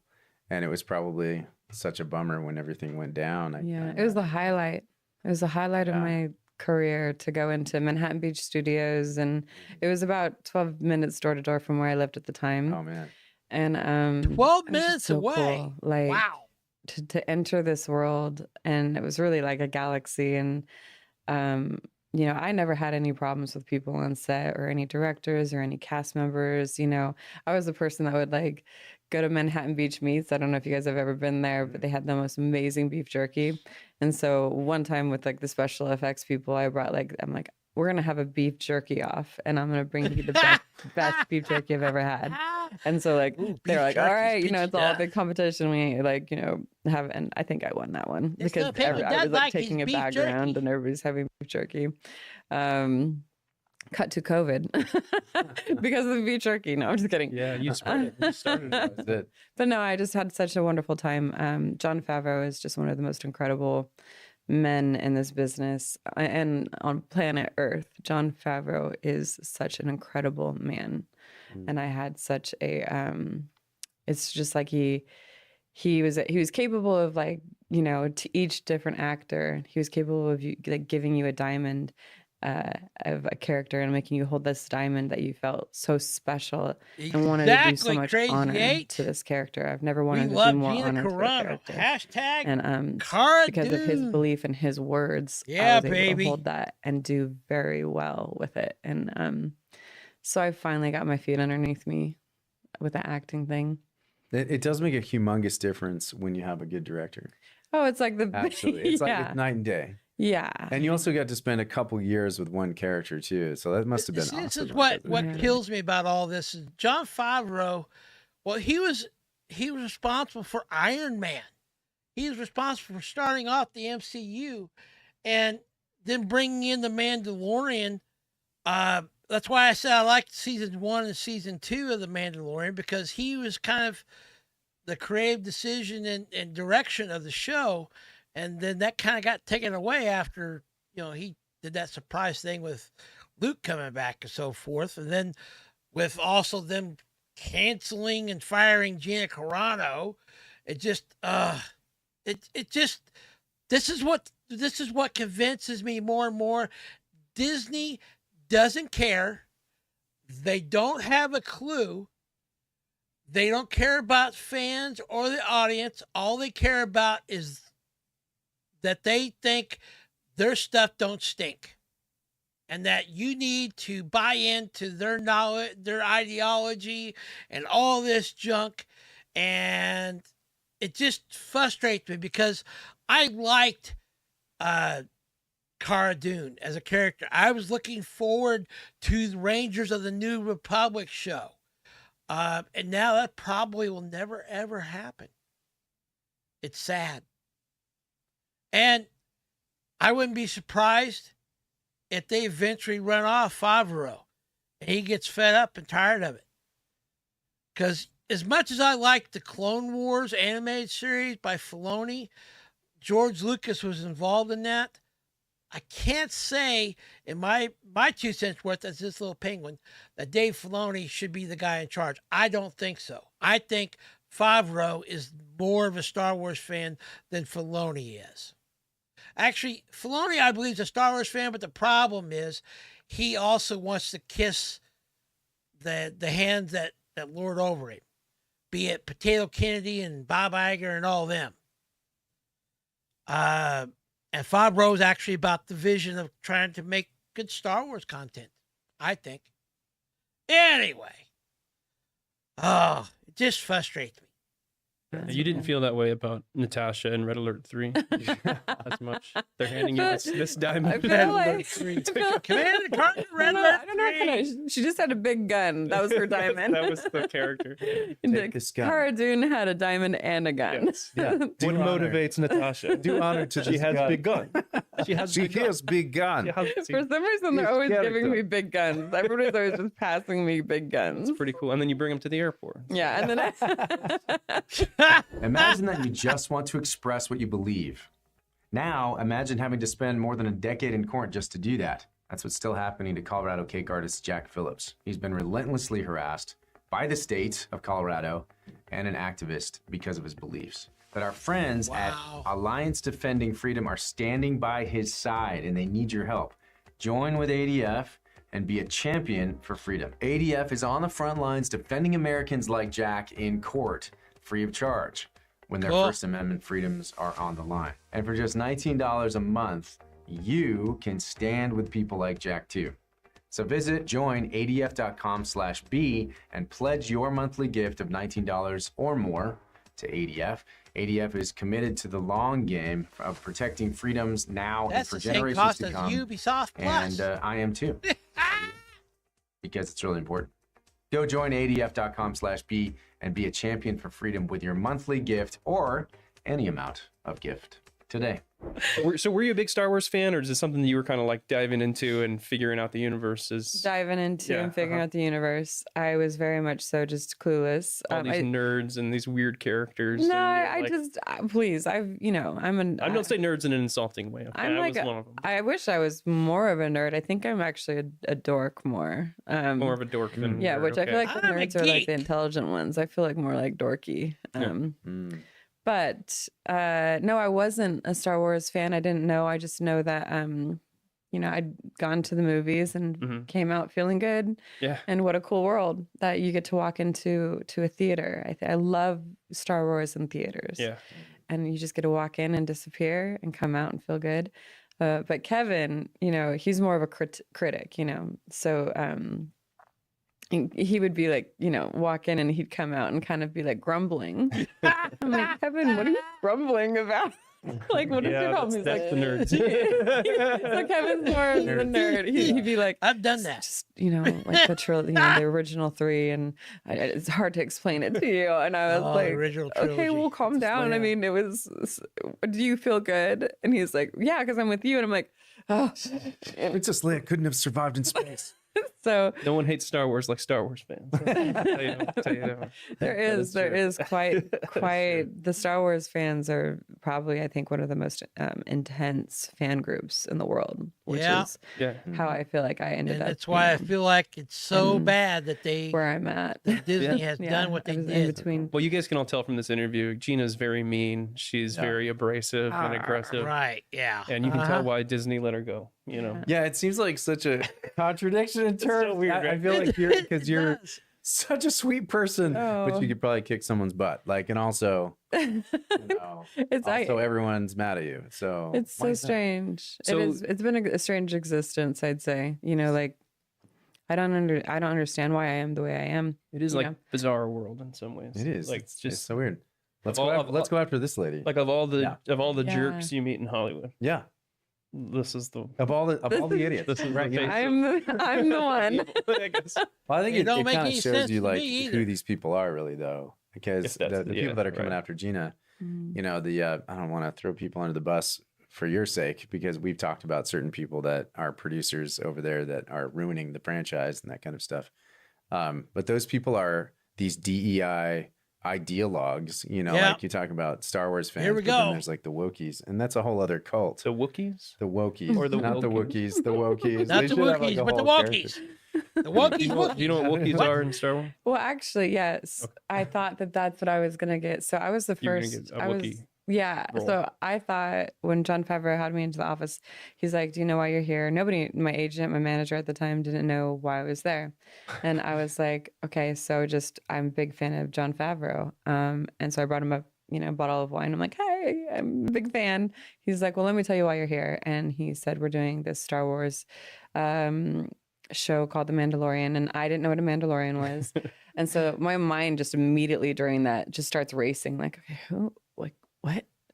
Okay, so I'm gonna be wearing, I was like, I'm gonna be a Wookiee.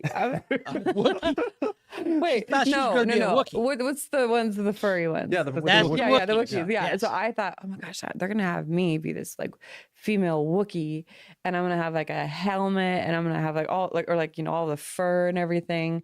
And so when he was going through all the characters, because I couldn't imagine that they were gonna make me the character that they made me, and so I was going through all the characters, and all of these, even Carl Weathers had a helmet on. Rest at in the peace. R.I.P. beginning. Carl Rest in Weathers. peace to that beautiful man. I love him.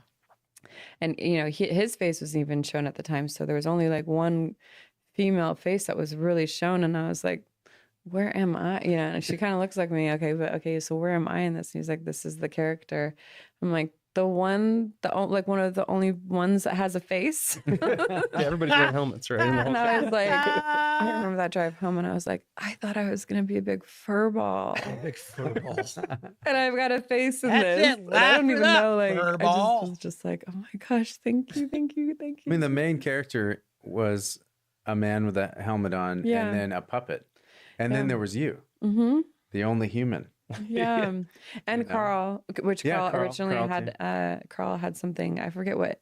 There's an original version of Carl where his face, but and when Carl shows up and he's just got this beautiful voice and his beautiful face, and it's like, no, we can't cover this man's face, So it was kind of cool. But yeah, it was just such I a like Carl Weathers. wow.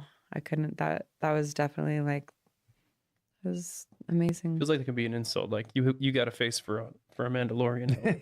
You got a face for radio. Yeah, that would be Well, an I probably insult, worked because it means harder or your face needs to be longer covered up on with a that stuff helmet. than any of the main actors because Oh yeah, nobody could have my face. Like everybody else, got their stunt doubles with their yeah. Wear the helmets helmet, on do all and the stuff. stand-ins and all that. And Yeah, so that's actually something we're gonna bring up. It's like you can put my work log for the last the first 2 seasons and compare it to anybody's, and you're gonna see how hard I worked on those and how much time and energy.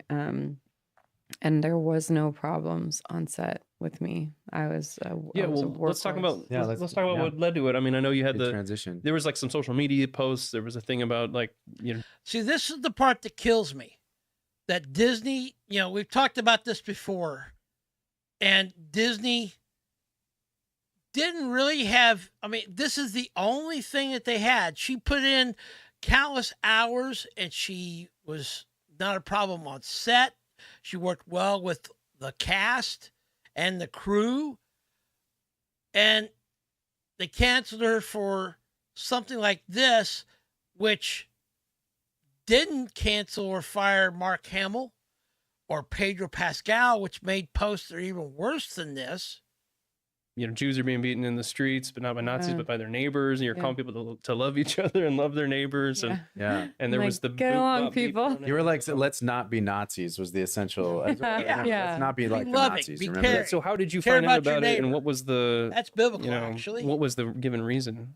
Not the Nazi part. I'm talking about. I started loving our speaking neighbor out part. about, you know, it's not like I started off like, you know, damn the man, you know, like, you know, I'm totally like. I started off like very nervous about what a pandemic was, and I started off like, okay, I got to get to my mom's. I got to make sure they're taken care of and they're taking this seriously. I was scared that people were going to end up in the hospital. I was like making sure that they promised to wear their masks and wipe their feet and keep their shoes outside. And I was washing down all of their groceries because it was right after the Mandalorian 2 season 2 ended that all of this really like happened. Mm-hmm. Actually, it's really funny. Dave Filoni was so sick in those last couple of days, just snot cough. Like I was like, bro, like you've got something going on right now. And like, it was just when like we had just started hearing about COVID. Yay. And he's like, I'm finishing this, just like through his snot and cough. And we were all just like, ooh, you know, like this is, but so I started off like for the first, you know, however long, couple weeks, just like, you know, I'm like, people are going to start turning green and have boils. Like in my mind, pandemic was very, you know, I didn't know what people were talking, you know, like I didn't know it was. Yeah, I think a lot of us were in that boat. We didn't know what to I think. agree, It wasn't political Crazy at Eight. the time. It was just like, What we're all she posted scared. What was is this? Scared. And so I went It's home accurate. and I mean, I'm intense, you know, so I do when feel like get what she obsessed said was about wrong. something, like I went through Considering all the of fact like that my the mom's cleaning post closet that, and I was like wiping down everything. That Mark Hamill and Pedro Pascal posted, that was way worse. I think they misunderstood the point she was trying to get across, that we should love our neighbors, we should care about each other and not go after each other for one thing or another, which is the very thing that Disney did by firing her. I hope this lawsuit with them, that she gets through all this and they go all the way to discovery, because I think then it's going to come out that Disney did not do right by her. Actually, that Disney has been doing a lot of wrong things, morally questionable things. That's my prayer, that the truth comes out in all this. It's just so messed up. The world we live in right now, that people don't want to acknowledge what truth is. They want to make their own truth. And if you don't agree with their lies, what they consider to be truth, then you are wrong and they'll do everything they can to get rid of you. It's just wrong. Thing in the house, and then I couldn't clean anything else, and so then I got into my dad's my stepdad's toolbox, and I'm like cleaning this is how intense I can be. I was like cleaning off his hammers, and like I was just like, is there anything else I can clean? You know, I was very intense about it. And after I got done like just shining the entire place and organizing everything, I started kind of taking a look at what was going on the internet, and then I started kind of noticing things that weren't really. Like here I am taking it really seriously and afraid to go to the grocery store. And then all of a sudden, like, you know, it started progressing into, you know, protests and then riots. And then like, you can be this far away from a cop spitting in his face. And I'm like, those are spittles of like COVID, right? Like I was started seeing just kind of like irregularities of, you know, you can mom and pop places are just built their mom and pop placing them. When obvious ones heavily, I made this like post where I was like, for the, you know, people throw coffee on. What is this turning into? Like, okay, one thing led to another. I just didn't, what I hated to see, which it will always bother me, is like I hated to see people in such fear and have questions, legit questions, that they were afraid to ask or afraid people that let's would go ask these to- questions. I No. had a target in my bio because it was, I'm sure you guys remember 3 years ago. It was like, say this, hashtag trans rights, hashtag Okay, here we go. BLM, hashtag ACAB, hashtag all of this stuff. And you're like, it's like, I'm not like, I'm just like, you don't have to do anything. You could put anything you want on your bio. Right. Like, this It's should not your be the bio. energy. It's a very lighthearted joke. It's not really like, it wasn't this super mean, pronoun joke where you're like, these people with pronouns. It was just like, yeah, Star Wars. I was Who might literally be- watching a UFC fight. Beep, bop, boop. That's the sounds that R2-D2 makes. My favorite Star Wars character, by the way.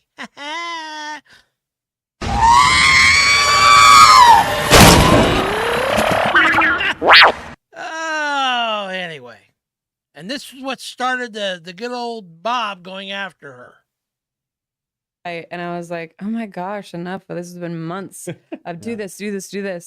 And I was months of it. And I was just like, what am I going to put in my bio? And I was like, Kevin, what's like the least most offensive thing that people, and he's like, I don't know, beep, bop, boop. And I'm like, yeah, beep, bop, boop. It's like R2-D2. And I was like, that's That won't offend anybody. Yeah. R2 who gets upset about a boob? Who on earth can be upset about a boob? Yeah. We know who. Yeah. We found out, yeah. And then I put it up there, and then I saw the complete meltdown that started taking place. Hey, Perrin. How you doing, buddy? Haven't seen you in a while. Glad you're here. And after that, I clarified it more than once. I said, okay, this isn't towards the transgender community. This is towards the online mob telling me that I need to do something. This is to the people that have got like Trash Panda in their bios that are like, you need to put your pronouns. I'm like, your pronouns are in your bio. Like this was to the We're people that watching were about bullying Gina or Carano trying to on the bully all of Babylon these Bee people interview that followed their agenda. about 2 months ago. Where it's like, where she kind of tells her story of what happened with Disney and the cancellation and her faith and her journey and all this. That's a good bad place to stop her face. Nevertheless, she's talking about the beep bop boop thing, and that was an R2-D2 sound, which is like my favorite Star Wars character. Anyway. That's why beep bop boop, and then it just was this massive meltdown with the Disney and Lucasfilm that you would never believe. Yeah. Like the struggle session that happened after that. Oh, wow. So they got everyone together for Yep. a struggle session They with threw a stones at me. Was it with a DEI consultant or something like that? Or was it with like Like just the whipping people? you in the middle. Yeah. making you Well, actually, apologize. it was interesting. Journalists asked me about this the other day, and they're like, "What did that feel like when that started happening from their company? Like, what was that feeling when that started happening? Because you expect, the mob to be the mob, but you definitely don't expect the company that you've had a really good time working with to participate in the mob." Yeah, right. Mhm. And they said, what did that feel like for you? Your crazy ace says, when Disney or anyone wishes to remove people for having an opinion that warrants that you must be silenced and canceled, what is that separates from the... Exactly. It's a violation of our First Amendment right, for one, which is funny because we just talked about that earlier, that's the very thing that Disney tried to respond with, saying that now since we had the First Amendment right ourselves, we can fire anybody we want regardless.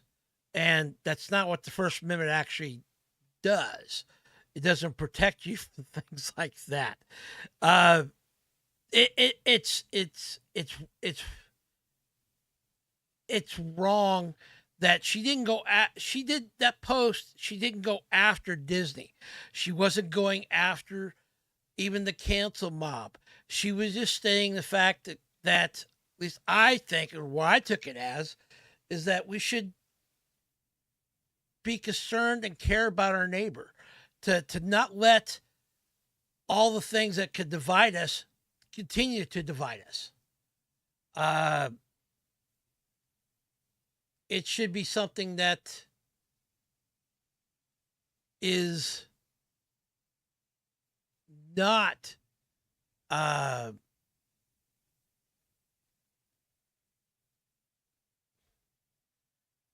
not cancelable for. It just doesn't make any sense to me. It's along those lines that I'll be honest with you. This little penguin's having a hard time seeing and understanding the way, the direction this world is going. I just don't get it. It doesn't make sense.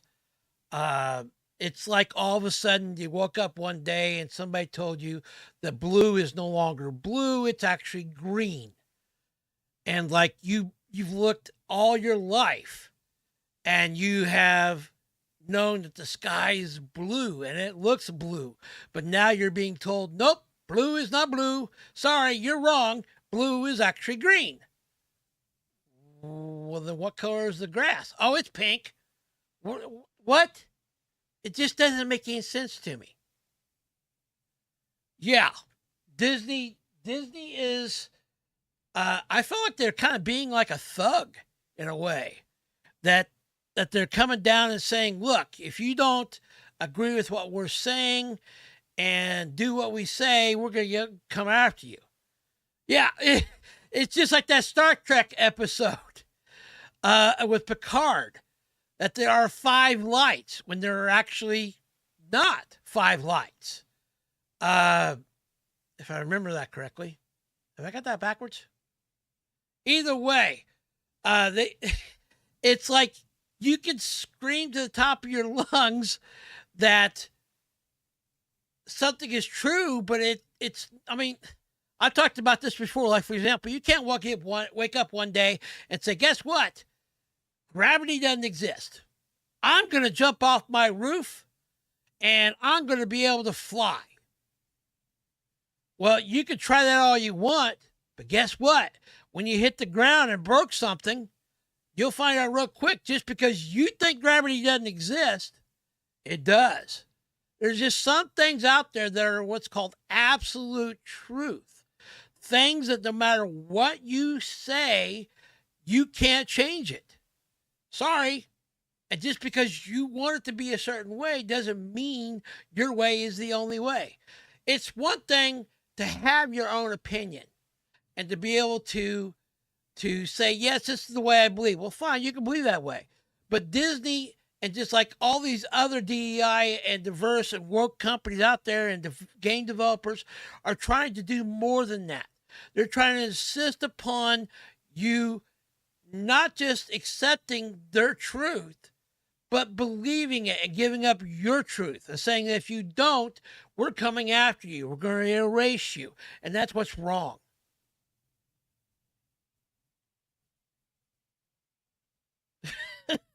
Okay, Crazy 8. I'm not sure who David Warner is.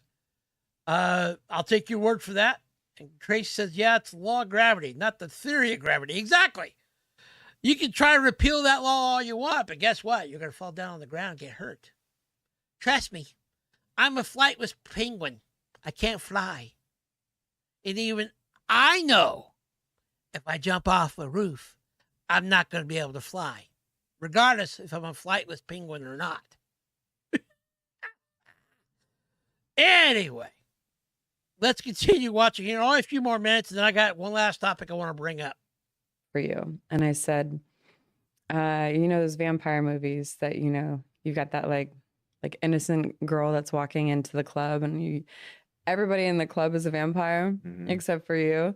And like, you know, that innocent girl that's walking in, and then all of a sudden it's like the clock strikes 12 and then like blood starts raining, and all of a sudden she's just like, what? And then like yeah, all of Baron, these teeth just get sunk into all of most like, people every call that part of her swimming, body. but yeah, I call it flying through Is water. this a specific movie? Is this a real Yeah, that was a movie? Or Blade. this like a Blade 1. Was that? Blade? Yeah, it was. Remember that? Like that was very I don't remember, The but most visceral scene in the world. Yeah, like yeah. So I'm remembering it from Yeah. somewhere, right? So Yeah, it's Blade Blade. They 1. walk in and like they're in like a meat locker, and it's Yeah. like an underground club, and it's a bunch. You don't know it's a bunch of vampires. They just look like young hipsters. Yes. And then yeah, so like all of a sudden, you know, like the music changes, and then the things the blood turn on, comes the blood out, comes down, and all of a sudden "Yay." all the teeth come out. blood rain. Yes, Yeah. and then like you know, I don't know if there was a specific person in that. Oh, but okay. That's what it felt I like. think I and all know the who you're teeth talking about just, now. 'Cause Like, started it's sinking been in a long time every since I've part seen of the, me, and the I was movie just Time like, Bandits. That's a good movie. what's going on? You know, and that's crazy. I may have to go watch I that didn't again and realize see you guys who were you're vampires. talking That's about. so weird. I know. That's Did so Blade strange. show up in this scene? No. Yeah, at the very end of that scene. So Ben Oh, I was Shapiro- like, in my life, no.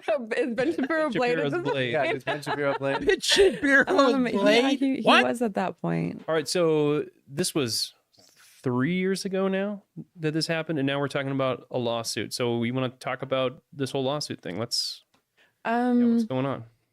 Well, can I touch on the final post that You can say they- whatever you want. Yeah.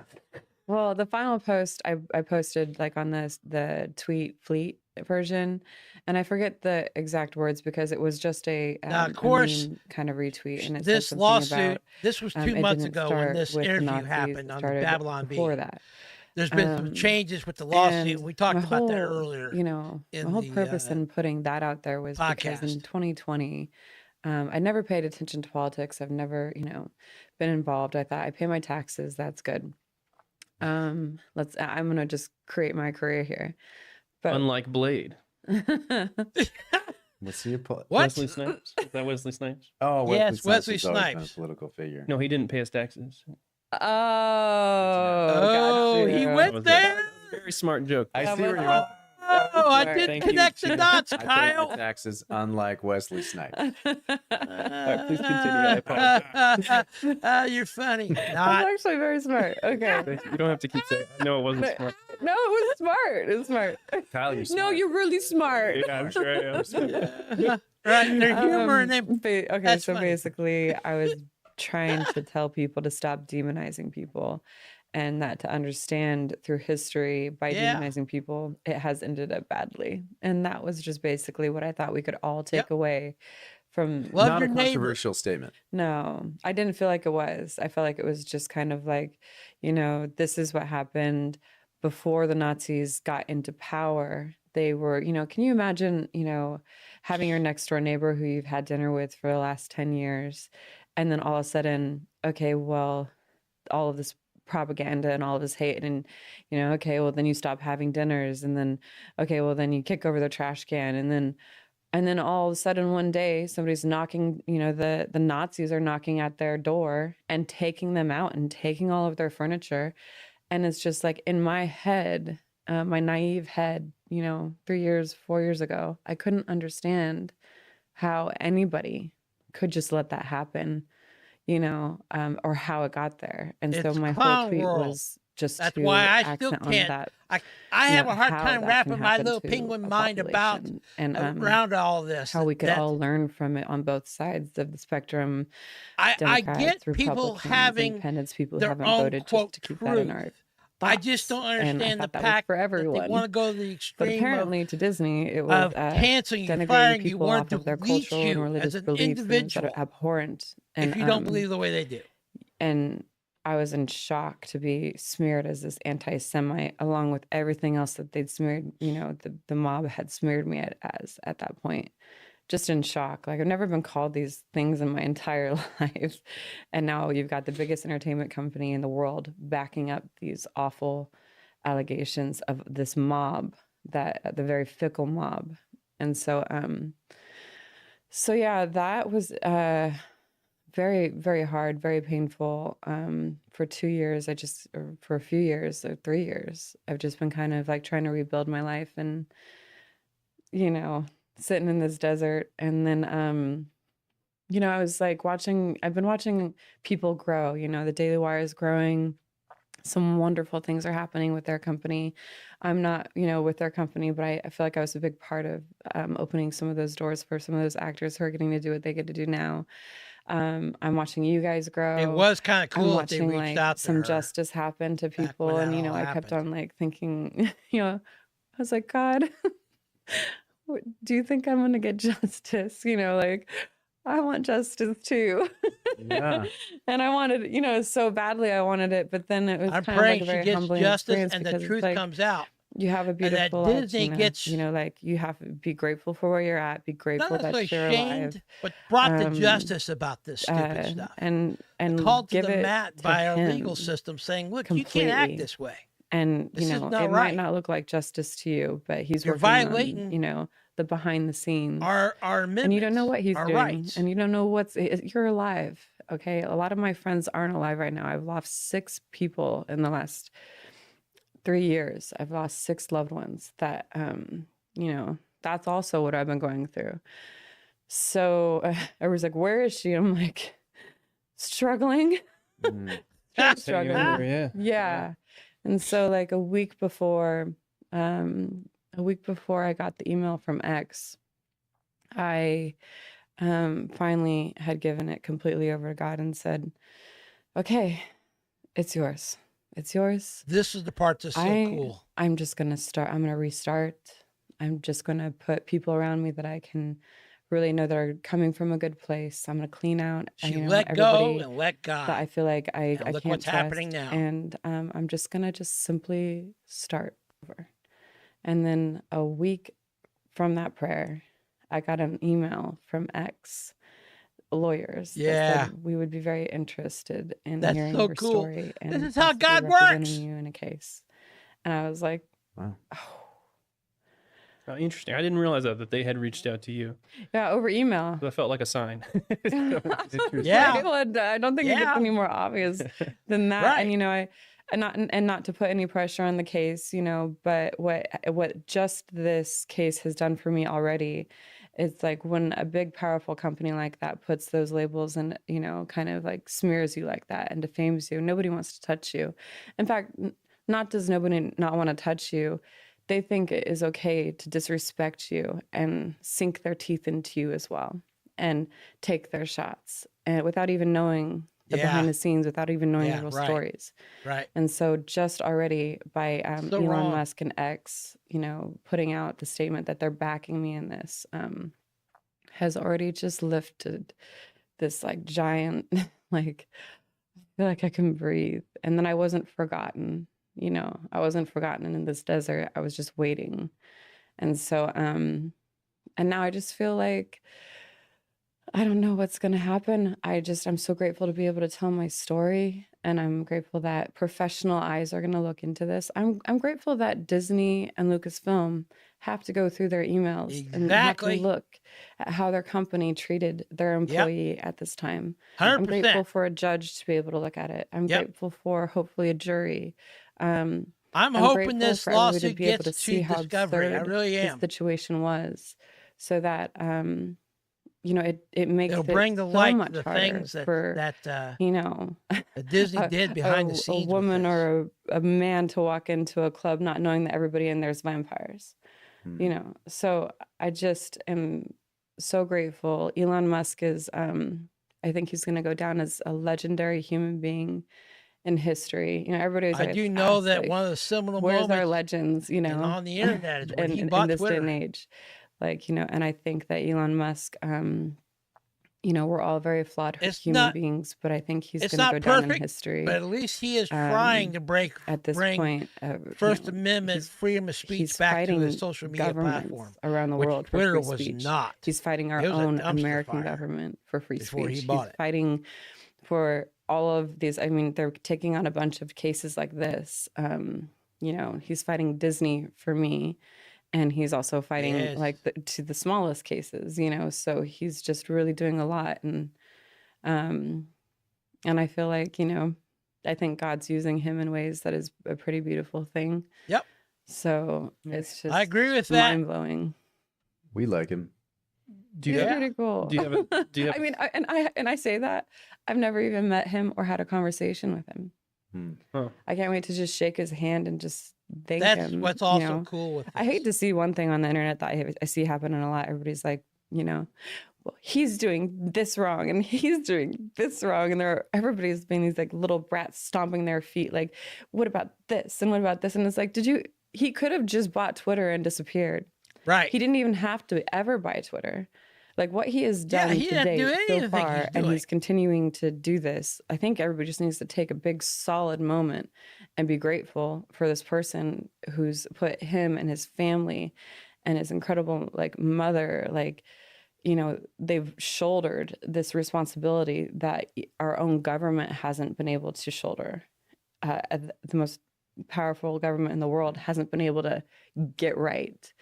So I think maybe a little bit of mercy and a little bit of grace, a little bit of faith, and a lot of gratefulness to this random billionaire we all have fighting the good fight. Yeah. It's unheard But of. as an too, MMA professional, do you for think someone Elon could that beat rich Zuckerberg? to I actually wanna almost step put up out. and It's shoulder really funny. This responsibility. was He doesn't before have he to. even took on my case, but it was when he when I he mean, you don't hear Mark Zuckerberg doing it. Sorry, you just don't. Or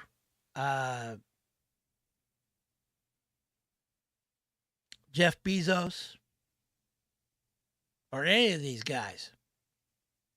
Elon's the only one that I know of. Besides maybe Trump, but Trump's different. I mean, that's a different area.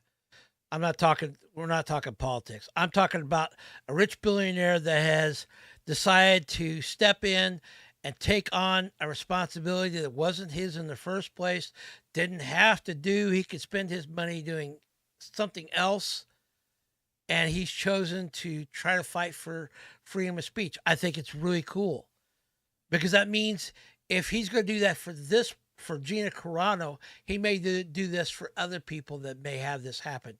Because I don't see anytime soon this cancel culture, cancel mob, and the wokies out there ever stopping their stuff until enough has happened that they have to silence themselves, because they are finally waking up to the thought that the culture and its citizens don't want to deal with it. I don't know if that'll ever happen. It's what I hope will eventually happen. But nevertheless, I think it's kind of cool. All right, so I want to talk about, if you want to watch the rest of this, like I said, I posted a link to this and down in the description so you can watch the rest of this. I encourage you to do so. It's kind of cool. Or if you haven't, depending on when you came in, if you want to watch the stuff you already missed. Last thing I want to talk about here is I love Spider-Man. So when I saw this, I thought this was kind of cool. But I also have my reservations. Apparently, Nicolas Cage is going to be playing in live action Spider-Man Noir. Now, if you don't know, Nicolas Cage is the actor that voiced Spider-Man Noir in the animated movie of Spider-Man Into the Spider-Verse. This character right here. That's a weird picture of Nicolas Cage. So where's it at? There's a link right here to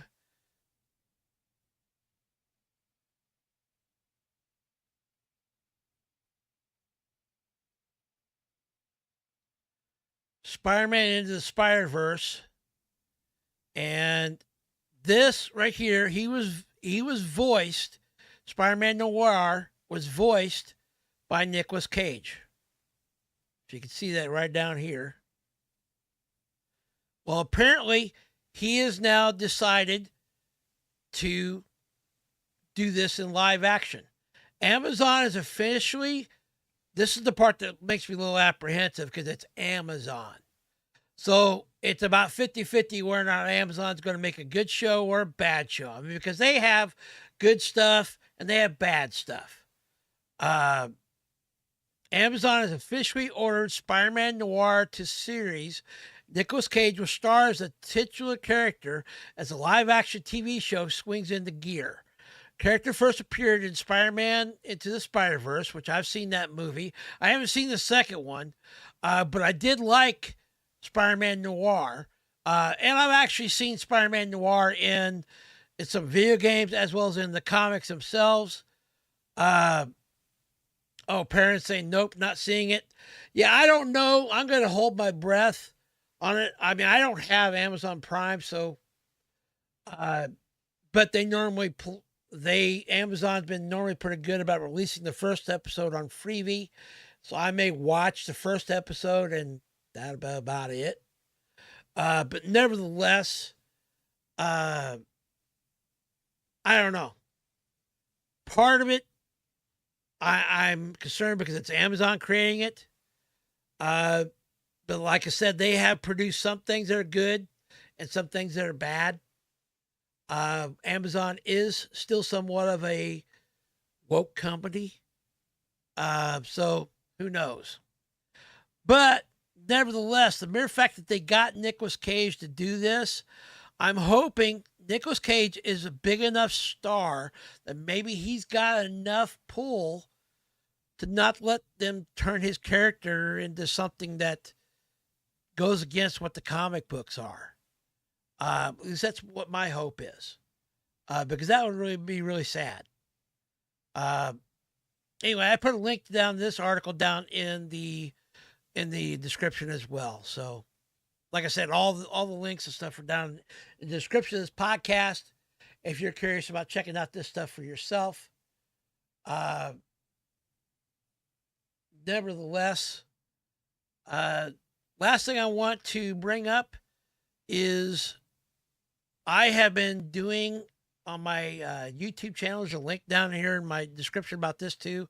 If you're someone that might be interested in taking a challenge, a 40-day challenge of reading the New Testament in 40 days, I have been making daily videos. We're on day 32 right now, but I'm going to leave this up here when it's finally done next week, so anybody can go back through and watch it and so forth if they want.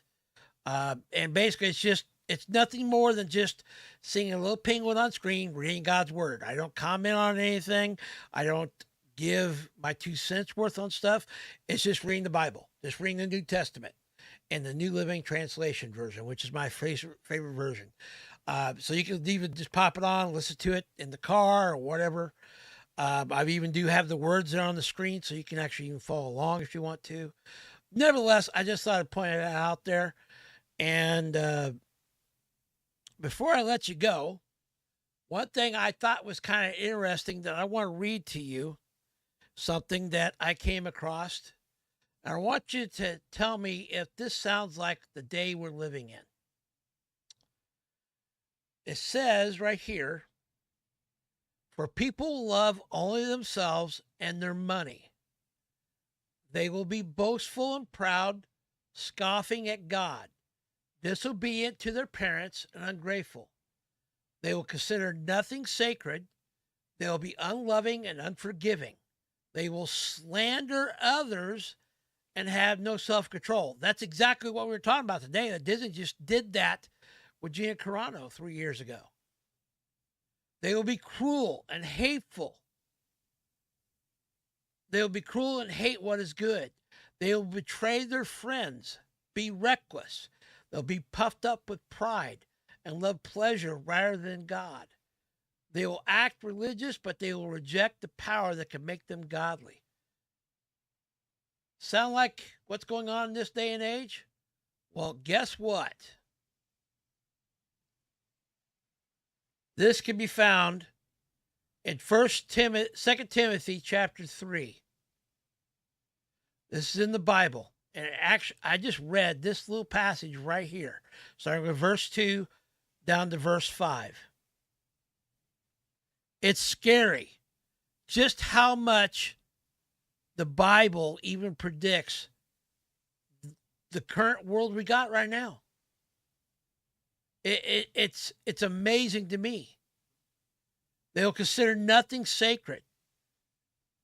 They will be unloving and unforgiving. They'll slander others. They'll have no self-control. We've seen that. The insanity of clown world has just gone crazy. 100%.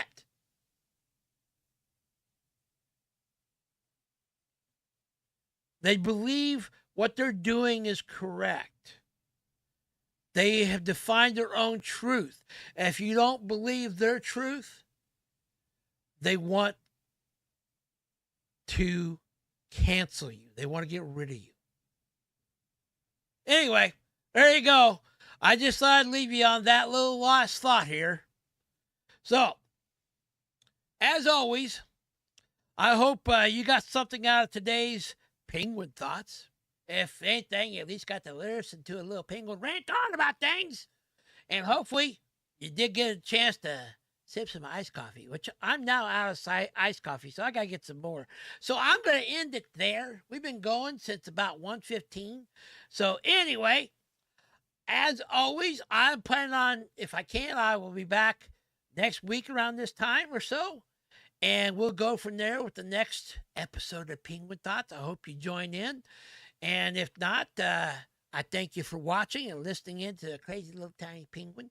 And I will, as always, I am the crazy little geeky penguin named Whataboutbob, and I gotta head out because I need to go buy some more ammo for my rocket launcher, because last I checked, Rochester told me there was fish coming up the driveway. I don't know how they're coming up the driveway because there ain't no water in the driveway. They must have like I don't know, mopeds or something. Who knows? Nevertheless, I gotta get ready for the fish of Armageddon. They're coming after me. So later, peeps. Talk to you later. Bye.